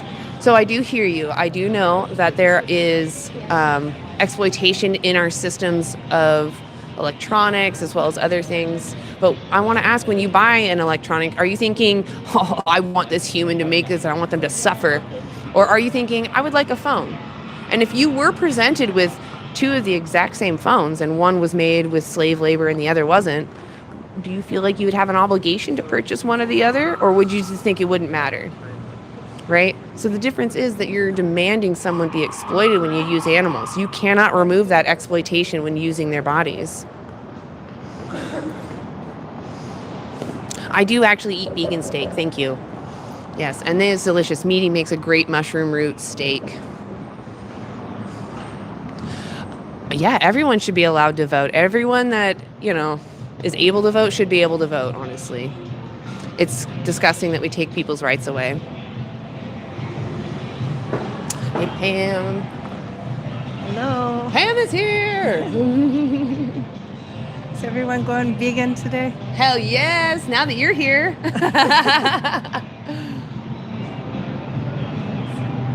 So put some chopsticks before you eat the raw beef stick today. Put some chopsticks. That sentence doesn't even make sense, honestly. Where are you staked? Yeah, some people. So calm down while you're typing. I know there's a lot of emotions here. We just want to know. Let's start over. If you're vegan, put a 1 in the chat. If you're not vegan, put a 2 in the chat. Oh, someone said hello. Oh, Another hi. damn vegan says hi. Put a 2 if you're not vegan. 1 if you are, 2 if you're not. Yeah, what's up, my vegans? All right, I see a few non-vegans. Thank you. Oh, yeah. Okay, we have a nice spread in here. Thank you guys for all being here. For you non-vegans, if you have a friend who's vegan, is there any question you've always wanted to ask? Please put it in the chat. Do we ask the same thing of other primates? If I could communicate with them, I would, but I sadly can't communicate with them. But I can communicate with you. Is artificial meat healthy? Artificial meat? I don't know what you mean. Do you mean like lab-grown meat? Is that maybe what you mean? Then honestly, lab-grown meat for humans is unnecessary. We have everything we need right now. Lab-grown meat would be best for like our obligate carnivorous companions, or the animals that we care for that are carnivorous. So that's what I think that should be best for. You can eat beans, legumes, seitan, pea protein. There's so many options. Don't push your ideas. Do you mean that that humans shouldn't talk to each other about whether we're doing something right or wrong? Because I think that that's how we get progress. That's how we make things more fair for everybody, is by talking to each other. Somebody keeps asking, why are you vegan? It's because we don't want to exploit animals. We don't need to exploit animals. Exactly. Oh, I'm sorry. I'm like pushing you on the camera. Did you? Oh, okay. Sometimes I do that. I'm like, let me just get in here. No, you're good. Okay, again, abortion's a medical procedure between the person who's pregnant and their doctor. Has nothing to do with exploitation. We're talking about animals that are already born, living out in the world. Should you be demanding to use them to exploit them? So I'm going to quickly go over real quick because there's a lot of nonsense being popped up. It's that guy there. So veganism is the ethical stance that humans shouldn't use animals, that we are against the enslavement of someone when we don't need to demand their enslavement. That's what veganism is. Does that not resonate with your own values, or do you think that we should use others even though we can avoid doing so? Exactly. There's literally no excuse for animal abuse. Yes. Yes. There is none. And that's why we're here. We actually want to know, what do you think what justifies using other animals? Because they can't fully consent, right? They can't, what's the word I'm looking for? Consent. Oh, there's a further word too, because someone can say, yes, do this to me, but maybe they don't full informed consent. That's what I was trying to think of. Because sometimes, like a child can say the words, yes, I want to be married, but that doesn't mean they understand the gravity of what they're agreeing to. So even if other animals could say, yes, chop me up and eat me, they may not fully understand what they're committing to. So it doesn't really matter, I guess I don't know where I was going with that. I was talking about consent and I got caught up on me trying to describe the two different consents. That makes sense. Yes. Somebody keeps saying it's yummy. Yeah. It really doesn't matter if it's yummy. That's not the issue. The taste is absolutely not the issue. You wouldn't. Oh my! I don't want to say that. Oh, I'm sorry. No, I was going to say something. Oh, you can do that. It's YouTube. Okay. It's all right. It's YouTube. You can do it on YouTube. Other platforms are a little more iffy about it, but you can say things that are risque. Like, for example, dairy cows are raped in order to produce milk because she must give birth in order to produce milk. So, that's when you demand milk, when you drink milk, you're saying it's okay to make someone pregnant without their consent and then to steal that family, break up that family that you forced on them. And we've learned that actually dairy cows in general, are extremely maternal. They're one of the most maternal farm animals. And so when we do this to them, it is highly distressing to both them and the calf. And would that ever be fair? Would you find that if we subbed humans, even if the humans were as cognizant as the cows, would that ever be fair? And if you think not, what is the morally relevant difference between the two? So you think because other animals rape each other that you should be allowed to rape other animals? That doesn't sound logically sound. I like cereal. You can have cereal with oat milk, almond milk, hemp milk, coconut milk, soy milk. I love cereal too. You can still have those things. It's just, that's what those alternatives are for, so you can participate in culture or things that are nostalgic, but you don't have to demand someone lose everything for you. That's the benefit of that. Okay, wait a sec. Somebody said veganism is not animal exploitation free. Nobody is claiming that it is. We're trying to do the least harm possible. Well, it's more about not demanding exploitation. So it does have a perk of reducing harm. Yeah. But sadly, even existing like us standing here, we know that we're going to cause harm. There's probably bugs, right? I'm going to go on a walk sometimes and maybe I hurt someone. And that walk wasn't necessarily necessary, right? I didn't have to go on that walk. But the point is, I don't demand that individuals go under my foot. I don't demand they get farmed. Cool, let's do it. So that's the point. The point is, what are you demanding? Do you want to demand someone's exploitation or not? And with that, I think we're going to wrap it up. We've had a really strong day today, guys. We had a lot of good conversations, and I'm really proud of us today. I think, so the vigil, I was really sad because the drivers really did run us out. If we want to squeeze it, back us up. I was feeling really bad about that. In fact, that's why I was kind of snappy at that first conversation, because honestly, the chickens are I can't get them off my mind. They're like cats loafing on that truck. And, you know, many of us have companion animals that we go home to and we love on, and they deserve that love, that attention and care. And it's to see others that are no different being treated so poorly, and even if they weren't treated poorly, they're headed to be exploited to death. I just can't even imagine that happening to the ones I care for. And so it's hard to not get that passionate feeling to tell people to stop harming others. But sometimes it's important to also be loud and vocal, because there is a deep gravity and people need to understand how serious and urgent this is. I'm Vegan Stoner Lady. We're with Anti-Animal Use. You can find me on all the platforms. And I'm going to pass on the mic. We're going to say goodbye. And we just really want to appreciate you guys being here. Thank you all, the vegans, non-vegans, and the mods the most. Thank you. I'm Enigma at genderless.enigma on Instagram. And I want to say thank you to all of the vegans and all the mods who are here, and to any of the non-vegans who are in the live but are curious and open-minded and who want to see more of these ethical questions. Please subscribe to Anti-Animal Use, as we frequently and regularly make this content. If you want to see total liberationist activism, where we're drawing connections between animal liberation, decolonization, anti-capitalism, anti-ableism, if you want to see this type of work, subscribe to Total Liberation Now on YouTube and Instagram. You'll find Elvin and I there. That's pretty much it.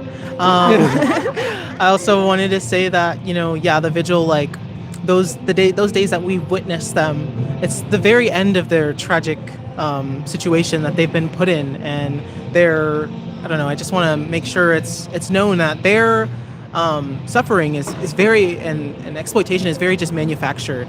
And it's a privilege to stay ignorant about those violations, the rights violations. And so that's all we try to do, is bring awareness to that. And so, if you're interested in being more aware, being more curious, learning more information, this is Vegan. I'm Vegan on Instagram, but Anti-Animal Use is a great way to start that and hit that subscribe. And Total Liberation Now as well, of course. Hey. Yeah, we can't forget about the victims. If we know about oppression going on, we need to try and change that so that we aren't, taking part in that oppression against others. Anyways, I'm Rebecca, and I'm the Uncaged Front. I'm on Instagram, and I have a blog at theuncagedfront.org, and I'll have at least one new writing out within the next week or so here. But thank y'all for hanging out with us and stuff, and just trying to have a productive conversation with us, and to the wonderful vegans, thank you. Hi, I'm Pam. If you're not vegan, please look up this subject, and you will know instantly why we are here today. And take a picture of please Pam's go shirt. vegan. Awesome. Yes, I don't know if you guys can see, but Pam's got an awesome sweatshirt on today. It says "Scan if you dare," and the QR code takes you to Dominion, right? Yes, right there. Oh shoot, I tapped on someone. Anyway, definitely. So if take some advice from that or go with that. Go watch Dominion. You can watch it free on YouTube. You can also watch it on don'twatch.org, dominionmovement.org, all of these great options. And with that, I just want to say thank you for being here, and we're going to call it a day. Make sure you go vegan, okay? Be nice to animals. We'll see you later. Bye, guys. Go vegan!